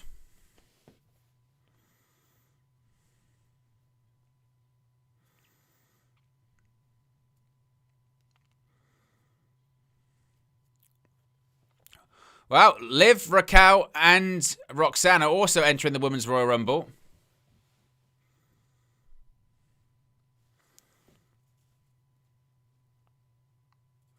It's going to be over the Judgment Day to main event WrestleMania, says Liv. We shall see.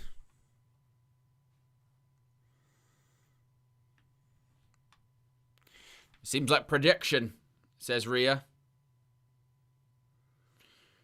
Chance of Rio.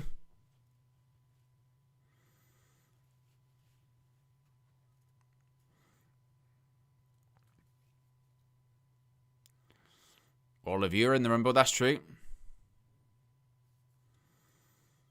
So how is that going to work? It's true. Oh, wow, look, there's Raquel Rodriguez. Big boot just takes out Rhea Ripley. Good grief. There you go, Morgan with a code breaker. There's a Tahana bomb.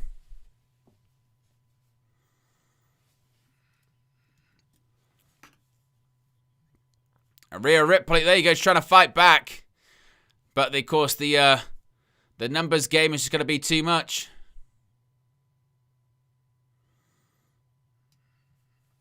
It's absolutely destroying Rhea Ripley. Get ready for Oblivion. Nope, big boot by Rhea. And there's a right hand to Raquel. But there's Oblivion. Oh, wow, that Sal is just crazy. Of course, they hit that. You could have new Women's Tag Team Champions. Judgment Day standing tall. Yeah, a major statement indeed. Michael Cole, you're not wrong. Women's Tag Team Champions laid out.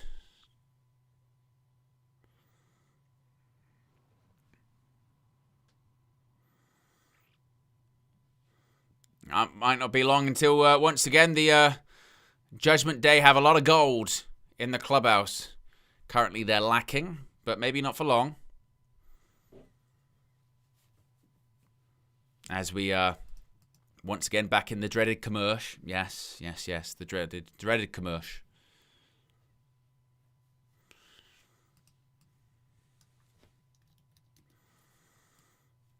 this January, of course, in Riyadh, end of the month. A week on Saturday. The city, the excitement, the Royal Rumble. Big up Doug in the chat says, this is fun watching it on Raw while muted and listening to your commentary. Hey, it's not a bad combination. Not a bad combination whatsoever. As we're still in commercial, as they're showing a advert for Riyadh season in addition to the Royal Rumble. We'll probably get some kind of interview or ad segment. It's El Grande Americano. It's an entrance for Los Americanos, which means that we're getting Javon Evans versus El Grande Americano. And El Grande Americano's already changed his gear. It looks like he was wearing the Mexican-inspired flag earlier. Now he's got the American flag going.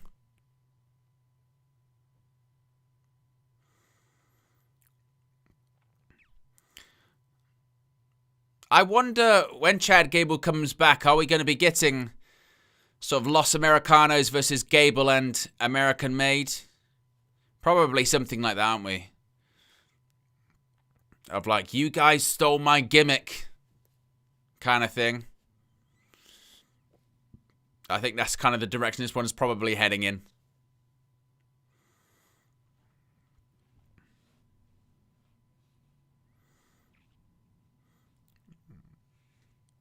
Grande Americano. Aka Ludwig Kaiser with Pete Dunne and Tyler Bate.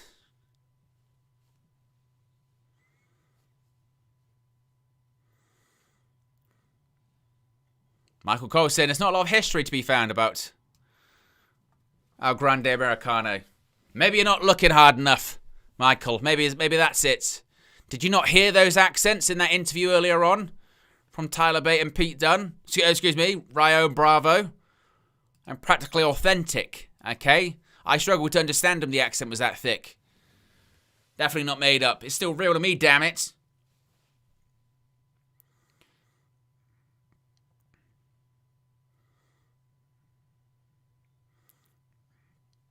Of course, El Grande to face off against Javon Evans as we come back from commercial right now. And they're showing the shipyard in Belfast. It's where the Titanic was built. There you go.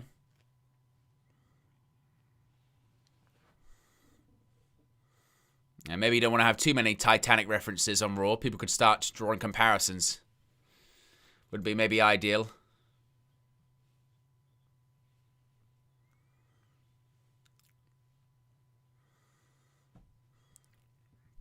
As they just go through the new theme song of Monday Night Raw.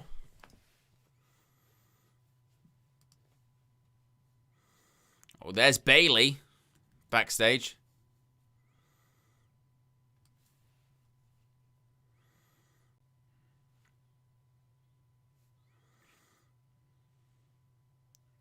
Got Lyra.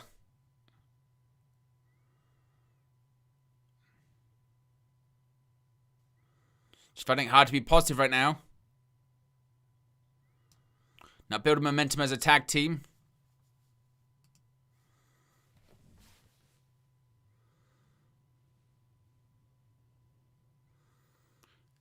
Hates that she feels like she lost her friend down.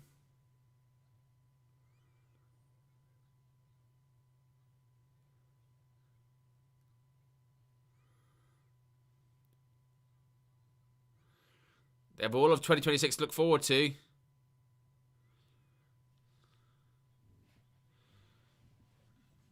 One of them could go to WrestleMania. They've got this.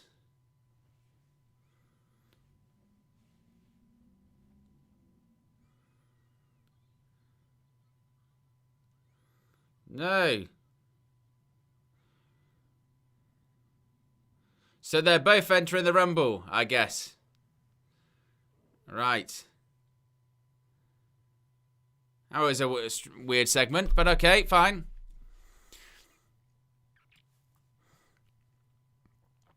But there is Los Americanos.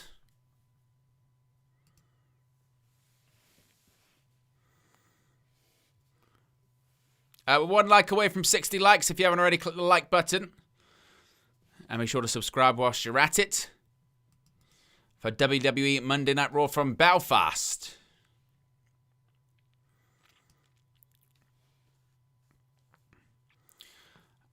And here comes Javon Evans.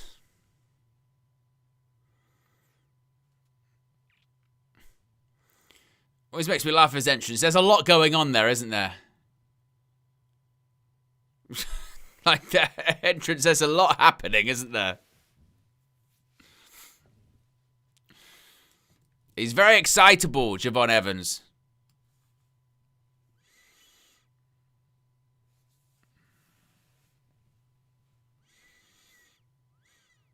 He's still got that NXT shirt on. He needs to get the Monday Night Raw version.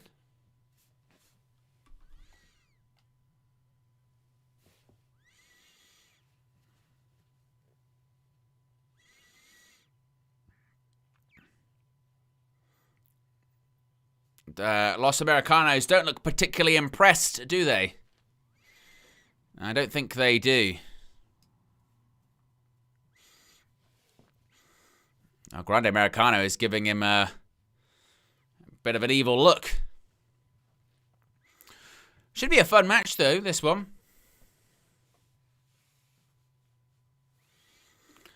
There you go. Bell rings. This one is underway. Collar and elbow tie-up between Javon Evans and El Grande Americano.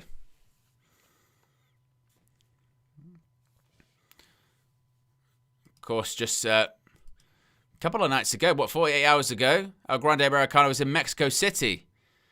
2 days later, he's wrestling in Belfast on Monday Night Raw.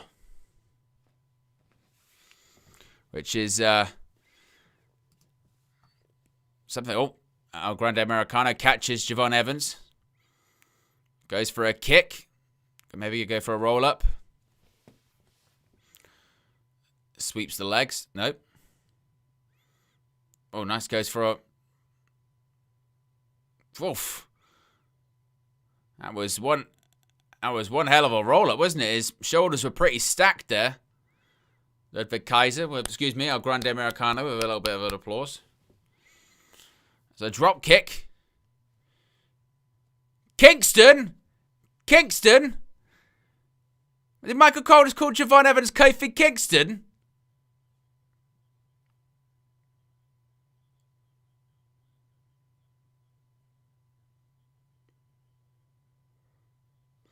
A little bit of a...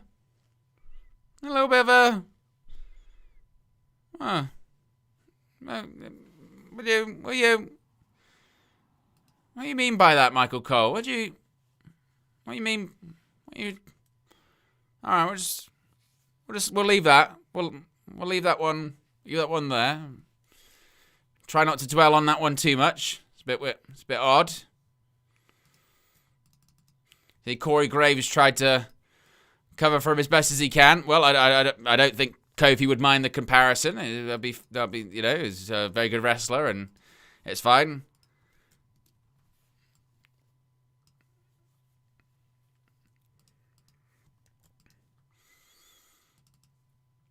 He said, Doug, nice drop kick by Kingston. I mean, Javon Evans.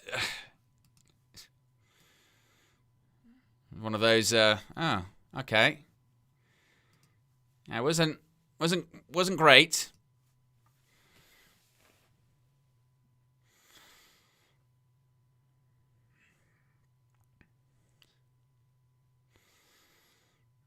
Americano tried to send Javon Evans into the barricade, kind of blocked it.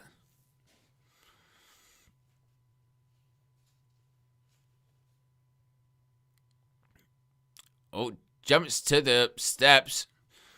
Right. Well, Bravo just tried to dive, missed him. Evans, springboard. Nice springboard and a clothesline. Evans in control as Los Americanos regroup on the outside of the ring.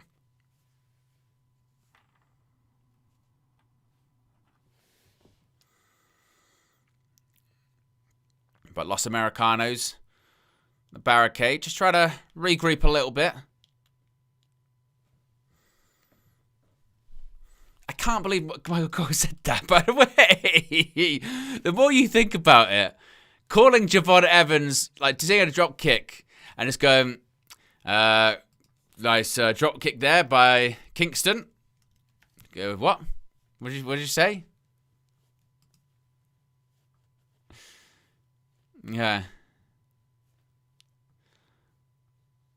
Not great.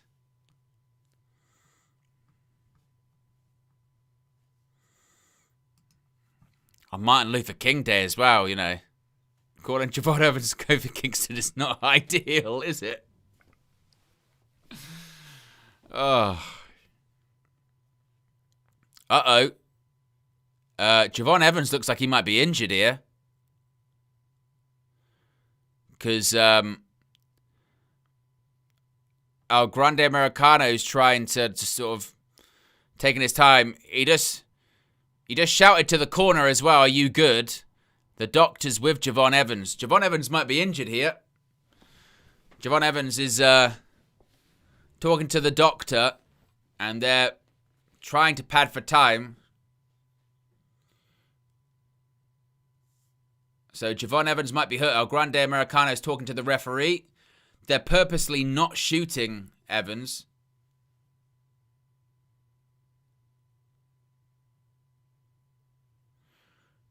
He's not happy. The ref was apologizing to El Grande Americano, going, I'm sorry. And she was talking to clearly people in Gorilla. So they're trying to figure out, I think, if this one can continue. Ludwig Kaiser doesn't look very happy. He asked Evans if he was good earlier on. He was talking to the ref. They're still not shooting Javon Evans at all.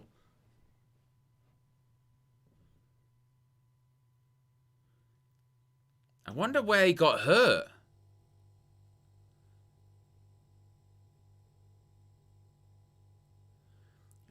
So I think they're going to call him the winner. I think they're going to call it. I think they're going to come back from commercial, and they're going to call it. I think that's what the ref said. I think she said we're going to come back and then call it. So I think El Grande Americano is going to be called as the winner here because Javon Evans is injured. We'll find out imminently, but it looks like that's what's going to happen.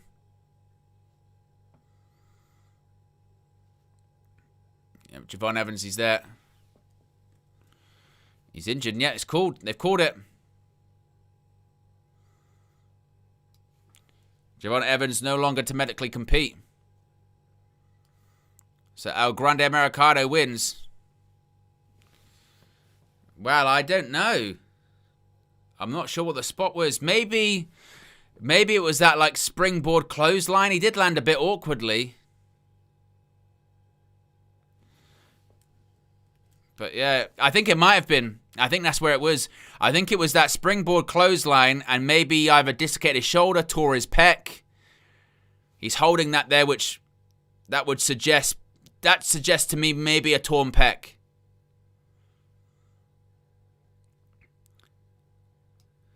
So I think it's a springboard clothesline, and I think because he did land it a bit awkwardly. I did think that at the time, and I think it's maybe a pec injury. But that looks to be the case. And the only spot I can think of is that springboard. He did a sort of springboard clothesline, and he landed kind of sideways onto it. And maybe he's torn his pec, done something like that.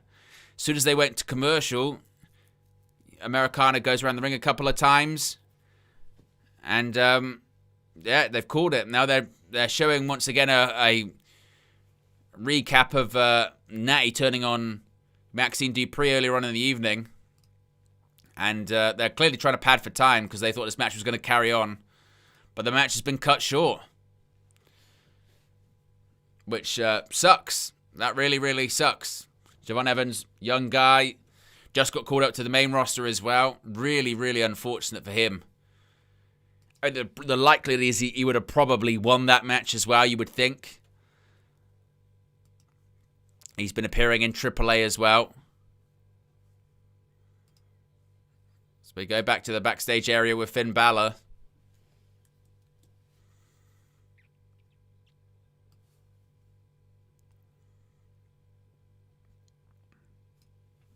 home country. He's not from Northern Ireland. He's from Republic of Ireland.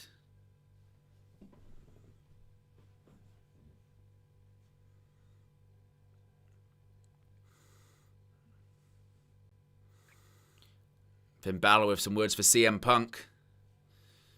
He respects him, but he questions your judgment. This is his island, in front of his people.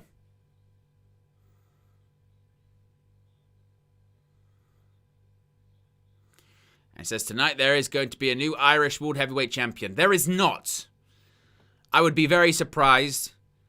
I mean, anything's possible, but I would be very surprised. As they are now doing a promo for WWE Unreal. Season 2 of WWE Unreal coming out tomorrow.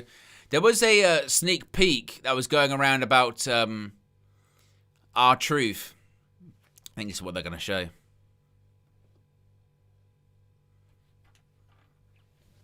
This was a weird sneak peek. His contract was coming up, yeah.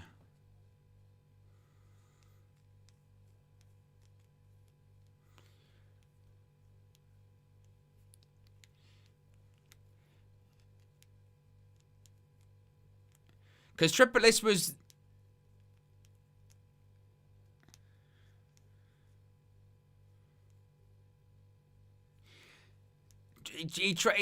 Triple H was... This was bullshit with what he was saying.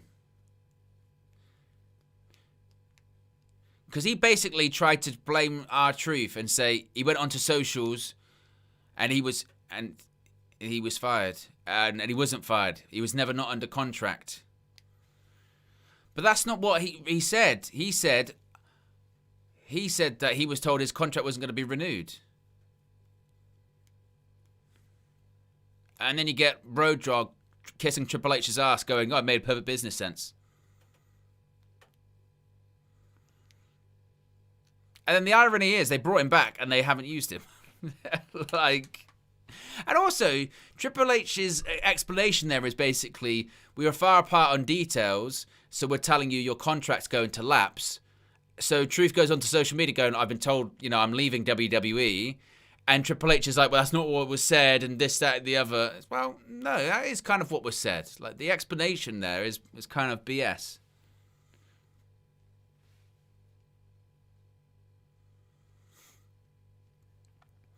Matty says they brought him... Well, that's the crazy thing. They brought him back, did a character change for like 2 or 3 weeks, and then just went back to being the, like you said, clown R-Truth. And what it really is...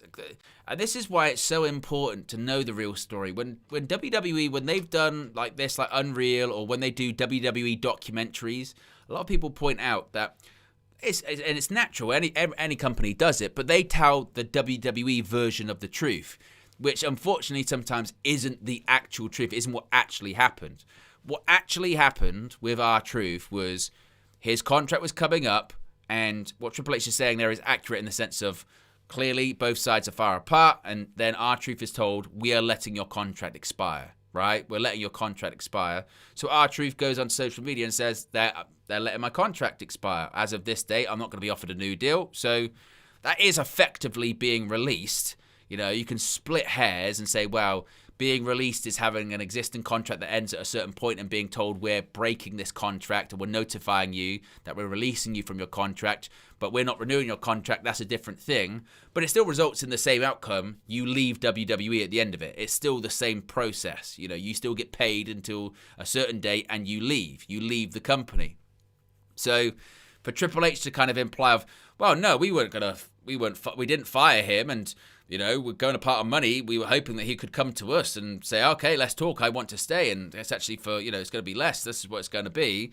That's not what happened. You decided, for whatever reason, you were going to let Truth go because Truth's older and you didn't want to pay him the money. He'd been there for a long time and you decided against it. It got a lot of backlash. You decided to give the fans what they want, and that was R-Truth. Just say that. Don't try and basically portray R-Truth as the heel in that scenario of like, well, we didn't fire him, so Truth spoke wrongly on that. Oh, no. And Triple H is probably bitter because, by all accounts, R-Truth, he didn't want to speak to Triple H. He wanted to talk to Nick Khan. Nick Khan got it done.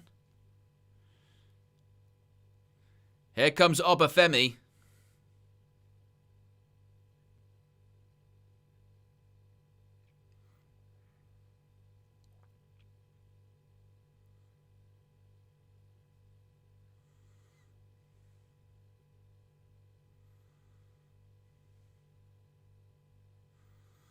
As we're seeing a vignette for the ruler.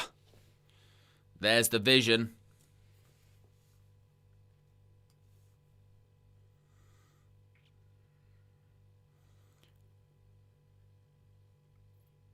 I wonder who was on the phone with Adam Pearce. In the interest of fairness, he'd like to have Bron Breakker next week.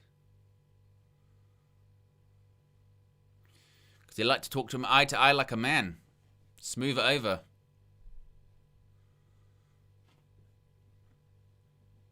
Nothing to do with the phone call. Who was on the phone? That's a question. Who was on the phone with Adam Pearce? I wonder if it was an attorney. You better be on your best behavior.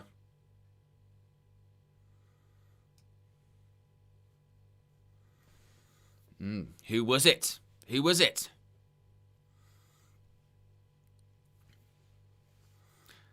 There's AJ. Is he going to put his career on the line?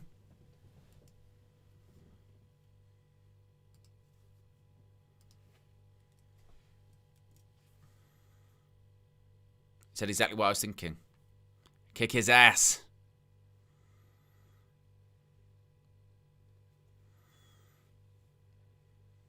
Let's do it.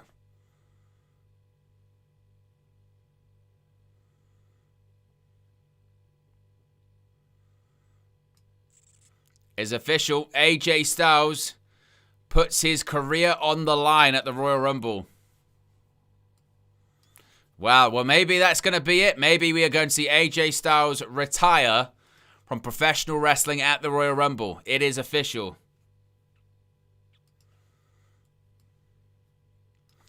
That is pretty significant, isn't it?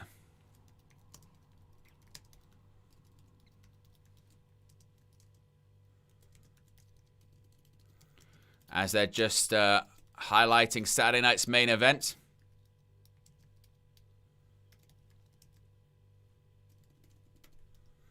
Of course, there is going to be that fatal four-way between Orton, Trick Williams, Damian Priest, and Sami Zayn.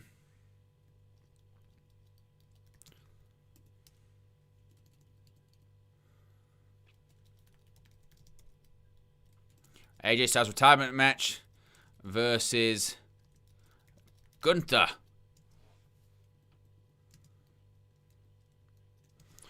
Cody Rhodes versus Jacob Fatu. This should be a good one.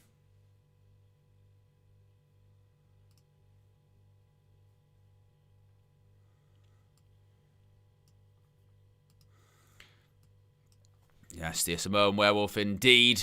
Jacob Fatu. There's Kyrie. Of course, Asuka. The Kabuki Warriors.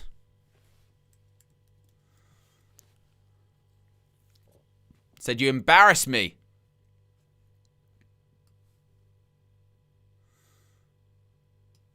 He said sorry. You lost our titles. And you lost last week.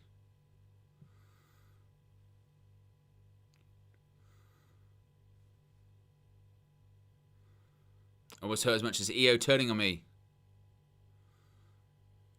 Yeah.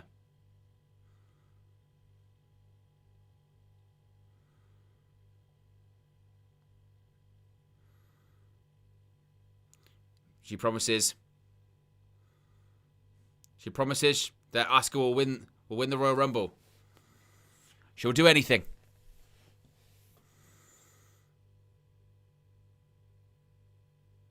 Good girl. Yeah.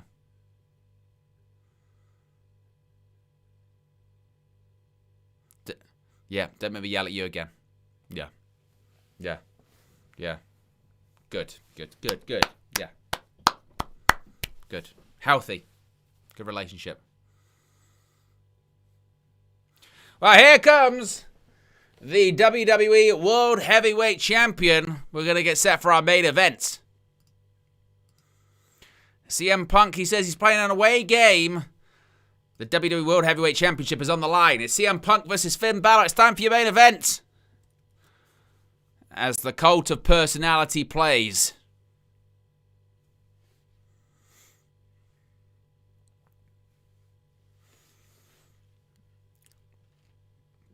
There is the best in the world.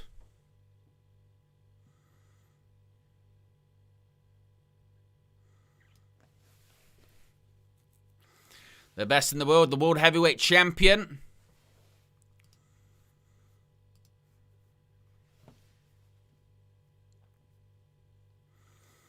He said he was going to be the bad guy. They told him it was going to be Finn Balor country. You know what time it is? It's clobbering time.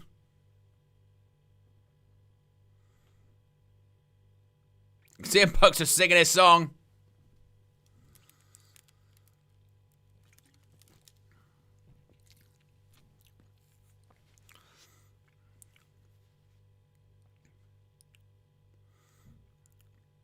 A great reaction for the World Heavyweight Champion in Belfast as we rapidly approach this main event. Like I said, a mixed reaction. Certainly not getting booed out the building by any stretch.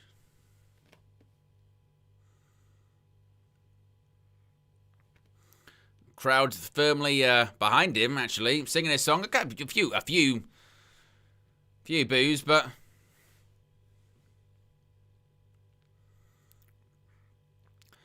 Finn Balor, CM Punk, it's up next. The main event, first time ever.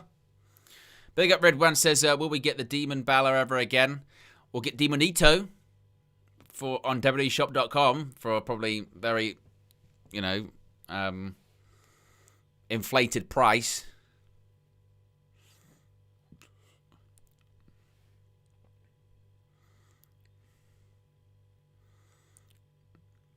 Of course, you wonder if maybe this match will end up going a little bit longer than anticipated because of the injury to Javon Evans, changing the sort of run time of the show.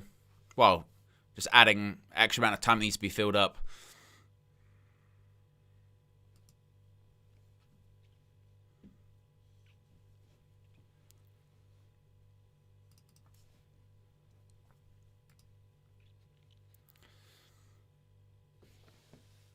Can't beat the cult of personality. What a tune. I must say, this version, the remastered version, isn't the same as the original. But I do prefer this version because it gives all the money to the band as opposed to the record company, which I'm all for.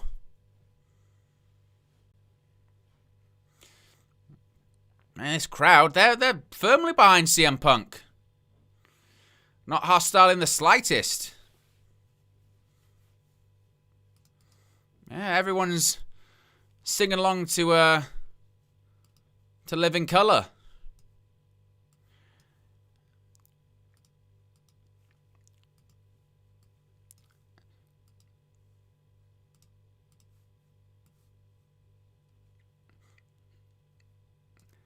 CM Punk, he's talking some smack to some people at ringside. Good grief. Says, come under the bottom rope. I'll put you to sleep. I'll kick you in the teeth. Sounds pretty serious.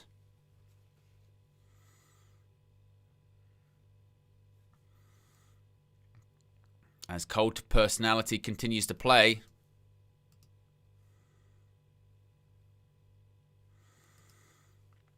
Just even Punk's going, when we back from commercial, his commercials would take the piss. He's not wrong. They do. They really do.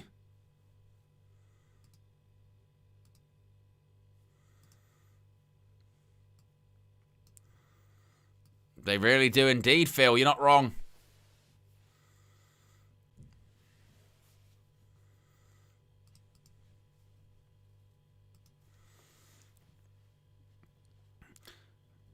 we're just getting the full cult of personality treatment is what we're getting.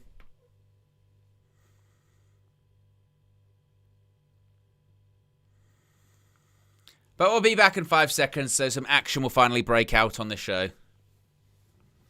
Not that it's been a bad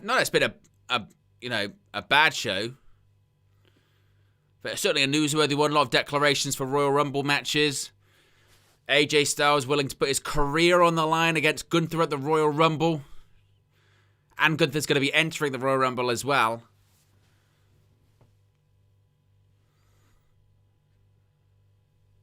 And I just don't know if necessarily. I just don't know if necessarily.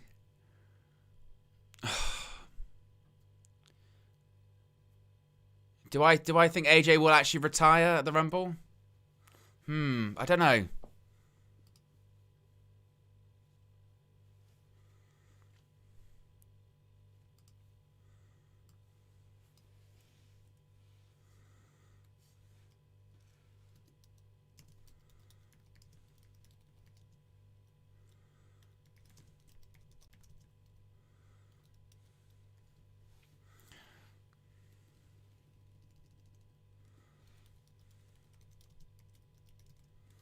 It's official. It's official.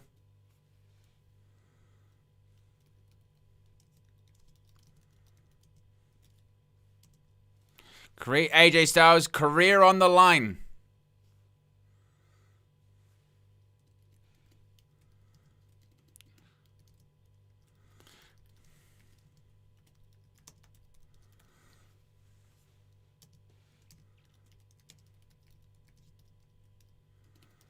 World Heavyweight Championship up for grabs.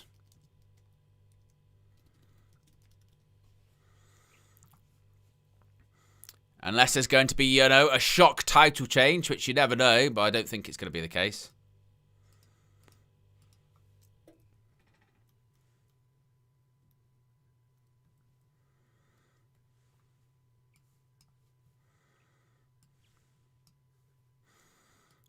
Crowd chanting "Ole, ole, ole" as we await for Finn Balor to make his arrival.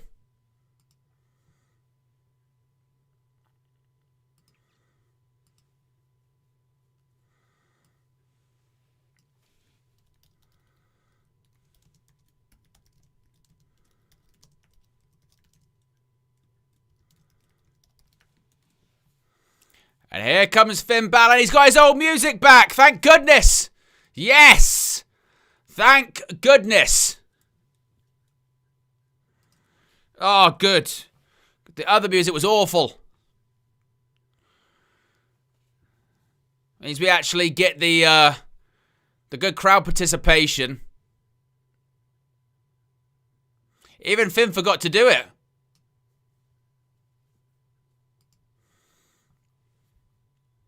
He said, I can't even hear the music. That's why I couldn't do it.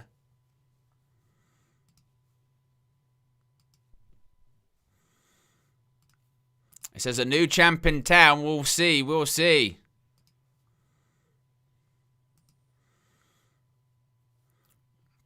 "10 years ago is the last time Finn Balor won his world title. Of course, the Universal title only held it for 24 hours. I'm not sure. I feel... Look at that crowd. Look at the crowd.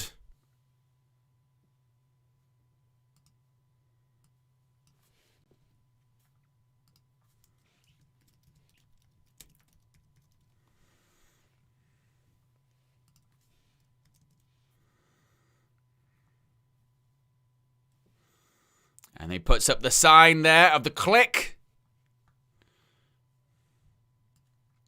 A bit of a too sweet. Says who won? Hey, the match hasn't even started yet. We're still on entrances.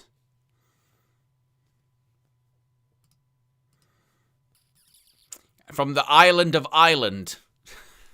They keep doing this island of Ireland shit.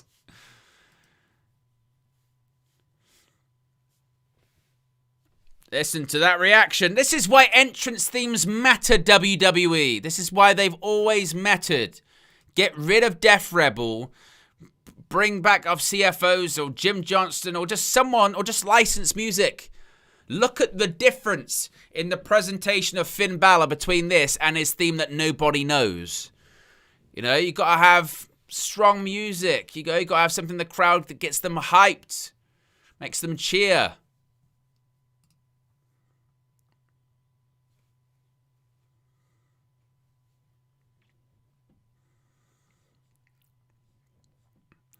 It's for the World Heavyweight Championship.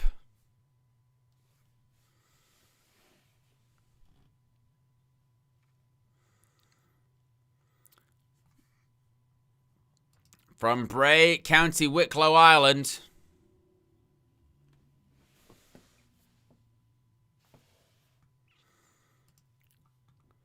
Representing the Judgment Day, it's Finn Balor. We're 4 likes away from 70 likes. If you haven't already clicked that like button just in time for our main event, with the WWE World Heavyweight Championship being on the line in Belfast, Northern Ireland. The champion from Chicago, Illinois. Now they're booing him. He was being cheered a minute ago.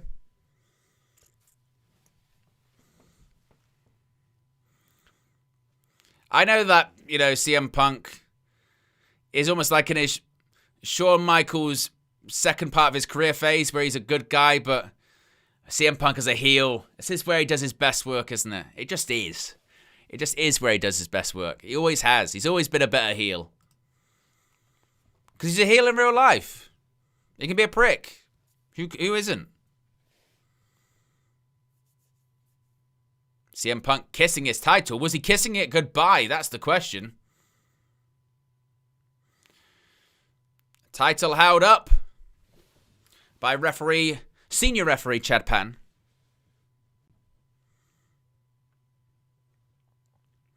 Here we go. CM Punk, he doesn't mind a hostile atmosphere. He's not against it. There you go, bell rings. This one is underway. Collar elbow tie-up. Punk working over Finn Balor's arm to start this one.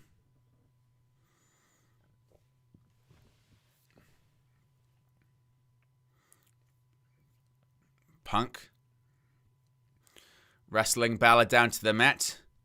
Oh, nice kip up there by Finn Balor. An arm drag. Punk went for a head scissors and I managed to stem Finn Balor.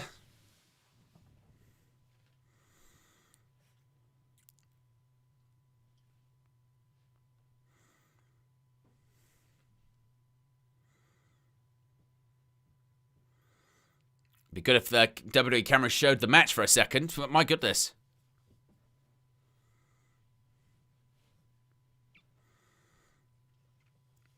Nice. Picks the leg. Finn Balor now has got a side headlock of his own. Punk changed it into a pinning combination, but rolls back. Rolls him up once again. We're 1 like away from 70 likes, folks. If you haven't already clicked that like button. Punk sends Balor into the ropes. Balor, step over. And there's a kick right to the face of Finn Balor.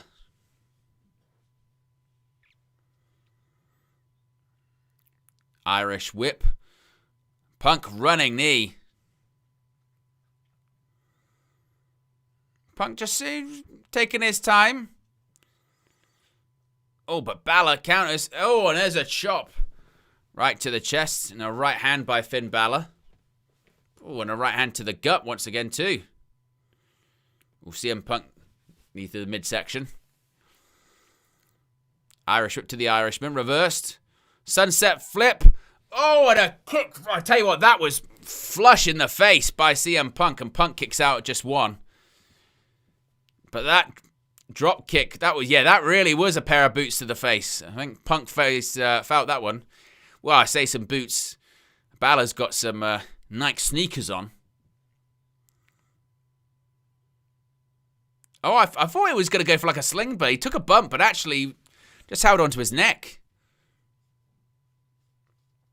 Big up to everyone that did click the like button. We're over 70 likes.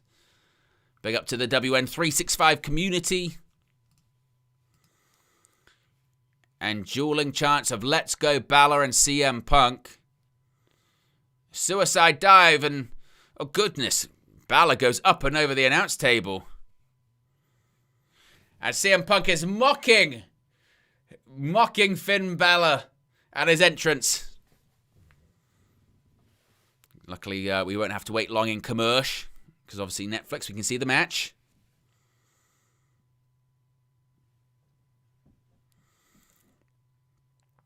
Balor still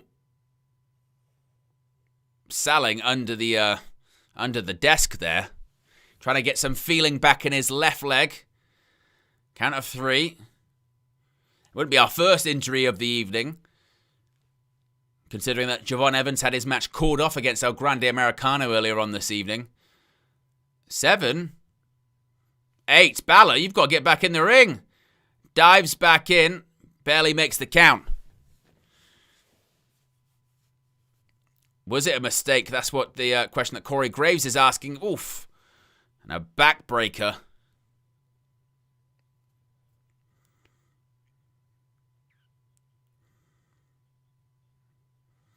Once again, Irish whip. Oof. Balor goes into the turnbuckle.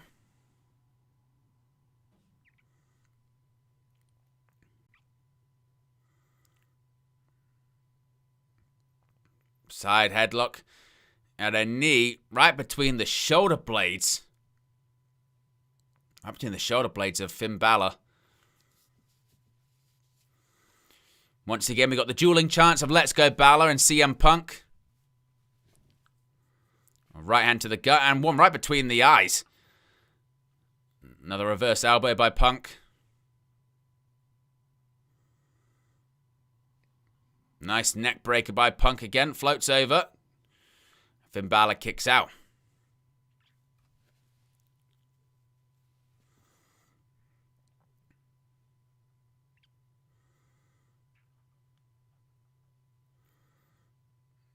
Punk with a reverse chin lock this time on the first ever Universal Champion, right on top of the Slim Jim logo in the middle of the ring. Punk, he's almost doing a homage to Sheamus there. It was almost 10 beats of the Baron.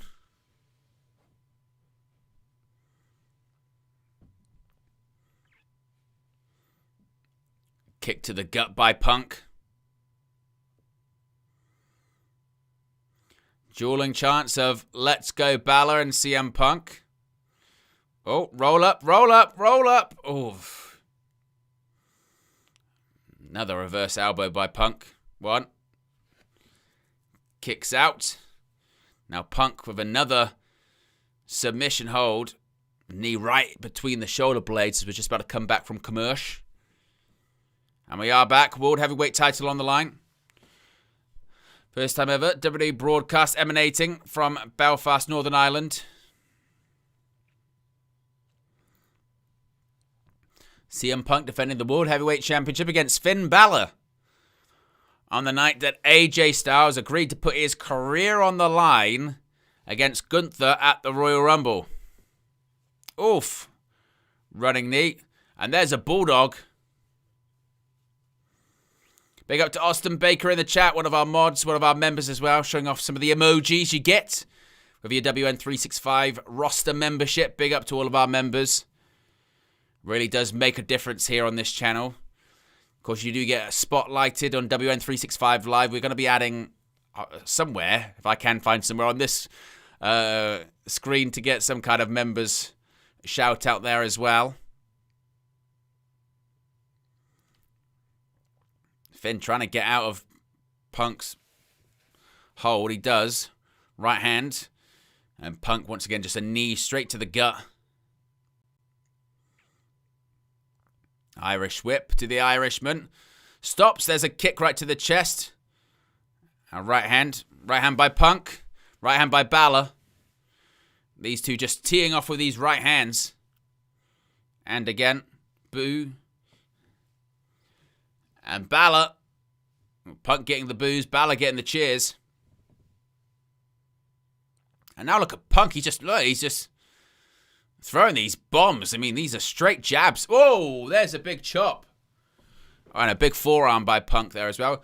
And a Pele kick sends Punk down. Both men down in the middle of the ring. Critical moments in this matchup, you think?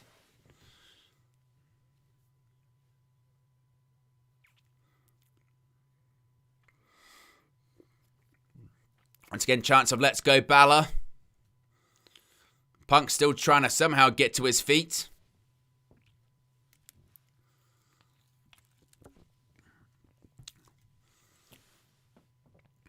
Balor just, oof. There's a chop to Punk.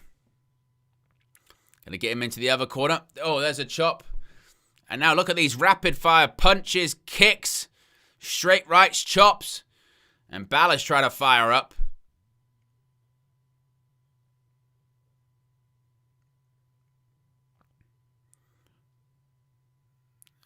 Balor going to go for the Irish whip. Balor floats over Punk in the corner. Double leg. Oh, and a stomp right to the sternum. Punk fires straight back up. There you go. Eye of the Storm. 1, 2. Ooh, Punk kicks out.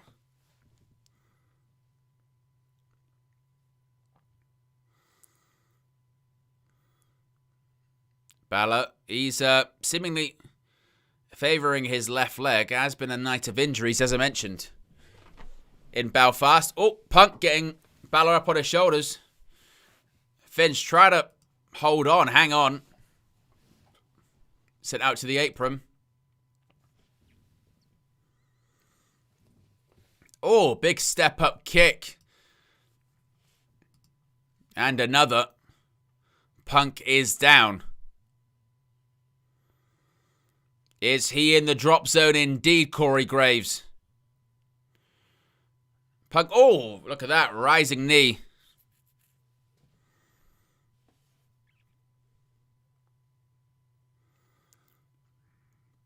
What's Punk going for here? Perched on the top turnbuckle. Here we go. Oh, superplex by Punk. Oh, and they both, the Balor too. Oof. I mean, Balor nearly caught him. I wasn't sure. And that big clothesline by Punk. Takes down Finn Balor. Once again, both are down in the middle of the ring. Punk did get caught out by Balor, but it was a case of Balor just managing to hook both of Punk's legs.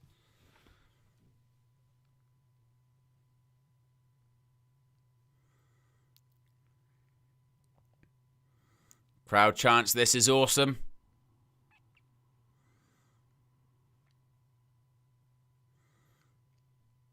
Oof.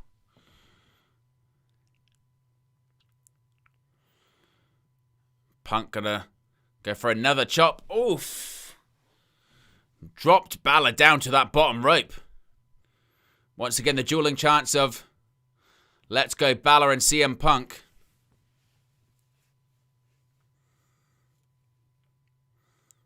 Sling blade by Finn Balor sends Punk down right on that Slim Jim. Clothesline and Punk goes over the top rope to the outside. Maybe Balor might be thinking a bit of a dive, perhaps.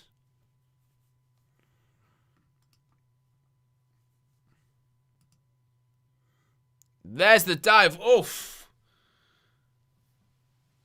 And now Balor seemingly in control.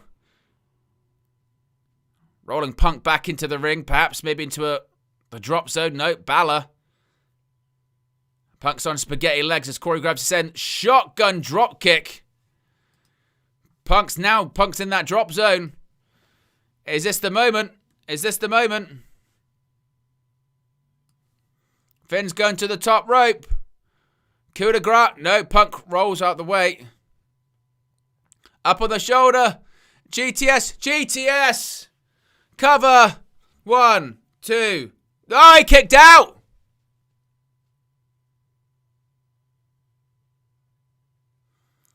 Really is tonight the night, Punk. What have you done?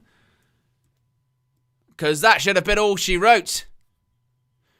Coup de grace. Punk gets him up on the shoulder. GTS. 1, 2, 3. It should be, but it's not. Punk looks shocked. Is Belfast starting to believe?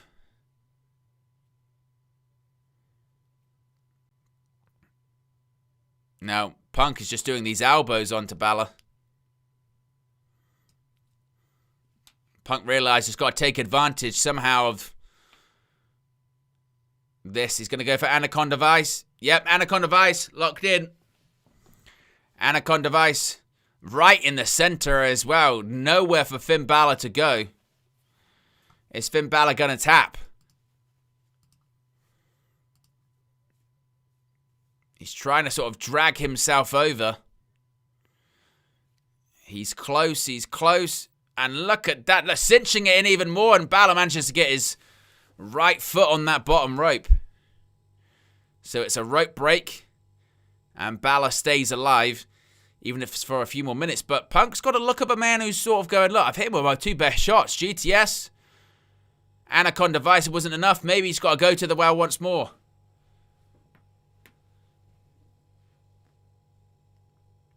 Maybe that's what he has to do.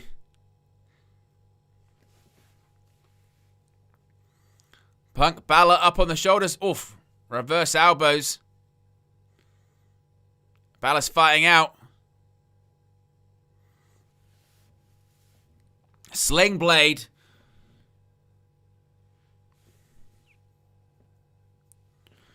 Shotgun drop kick. Maybe going to go for a second shotgun drop kick, perhaps. Another shotgun drop kick. Now Punk's in the drop zone. Is this going to be the moment? Coup de grace. Is this going to be it? Is this going to be it? 1, 2. Oh, he kicks out. You just knew he would. You just knew he would, but for half a second, for a split second, did you believe? Both men have hit their best shots. I didn't know if I truly believed he was going to get that pin. I don't know if I truly believed that was going to be the case, but you never know. Oh.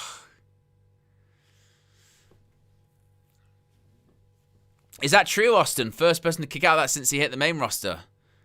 Like a decade ago. Wow.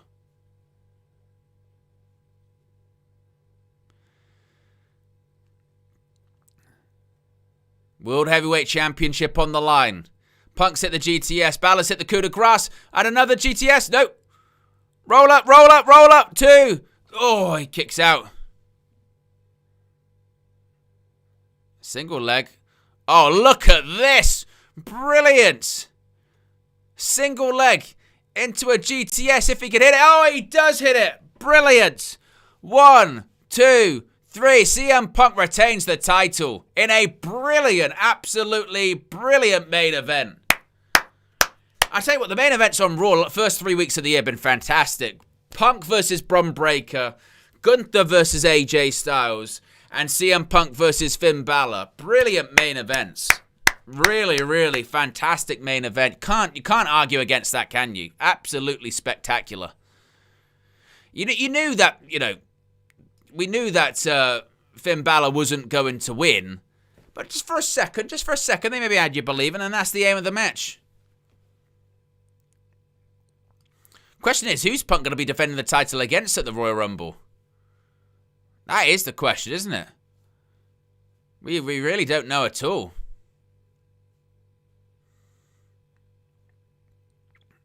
That was a very good main event, must be said. 4 likes away from 80 likes, folks. You haven't already clicked that like button. People thought it was over here, the coup de grace. And Punk just kicking out. Punk, GTS. And put Finn Balor to sleep. And Finn Balor still waiting to reclaim a world title on the main roster.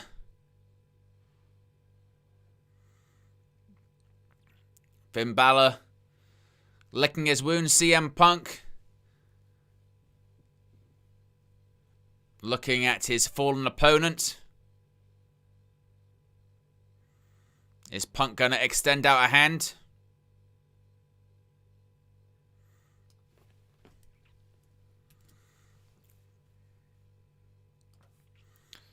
CM Punk pulls Finn Balor to his feet.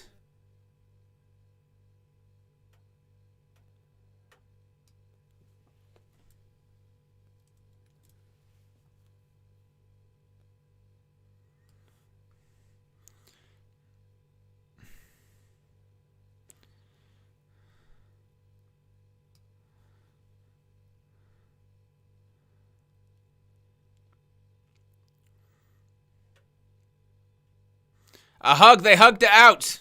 They hugged it out.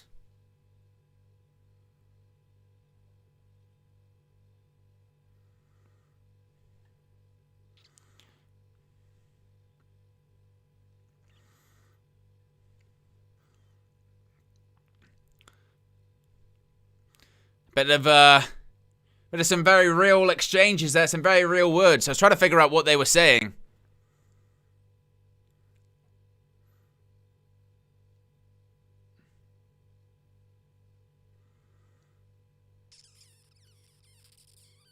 Is that going to be the end of the episode?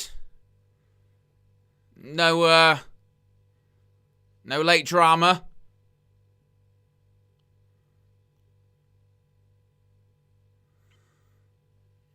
As Finn Balor looks on, pensive.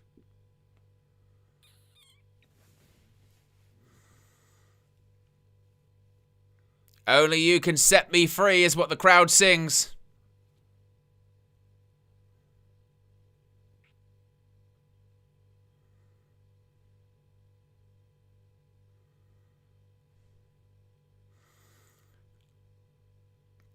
Punk's still talking to the ref, who's I think still going, we're still on the air. We're still on the air. We're still on the air. Posing with the title. He put up the credits early enough. And that indeed is the end of the show for Monday Night Raw in Belfast. Of course, we will be live for a post-show in just a couple of minutes. You don't have to worry. You'll be redirected straight to it, as long as I've remembered to put it on, which I did. We are going to be talking, of course, about that World Heavyweight Championship main event. We are going to be talking about AJ Styles agreeing to put his career on the line against Gunther at the Royal Rumble in what could be, and frankly quite a few people I think expect to be, AJ Styles' retirement match. We'll be discussing it all in the post-show. Don't go anywhere. You'll be redirected straight to it. We'll have clips and screen grabs from the show, so we'll be back in a couple of minutes. I'm out of here. Peace.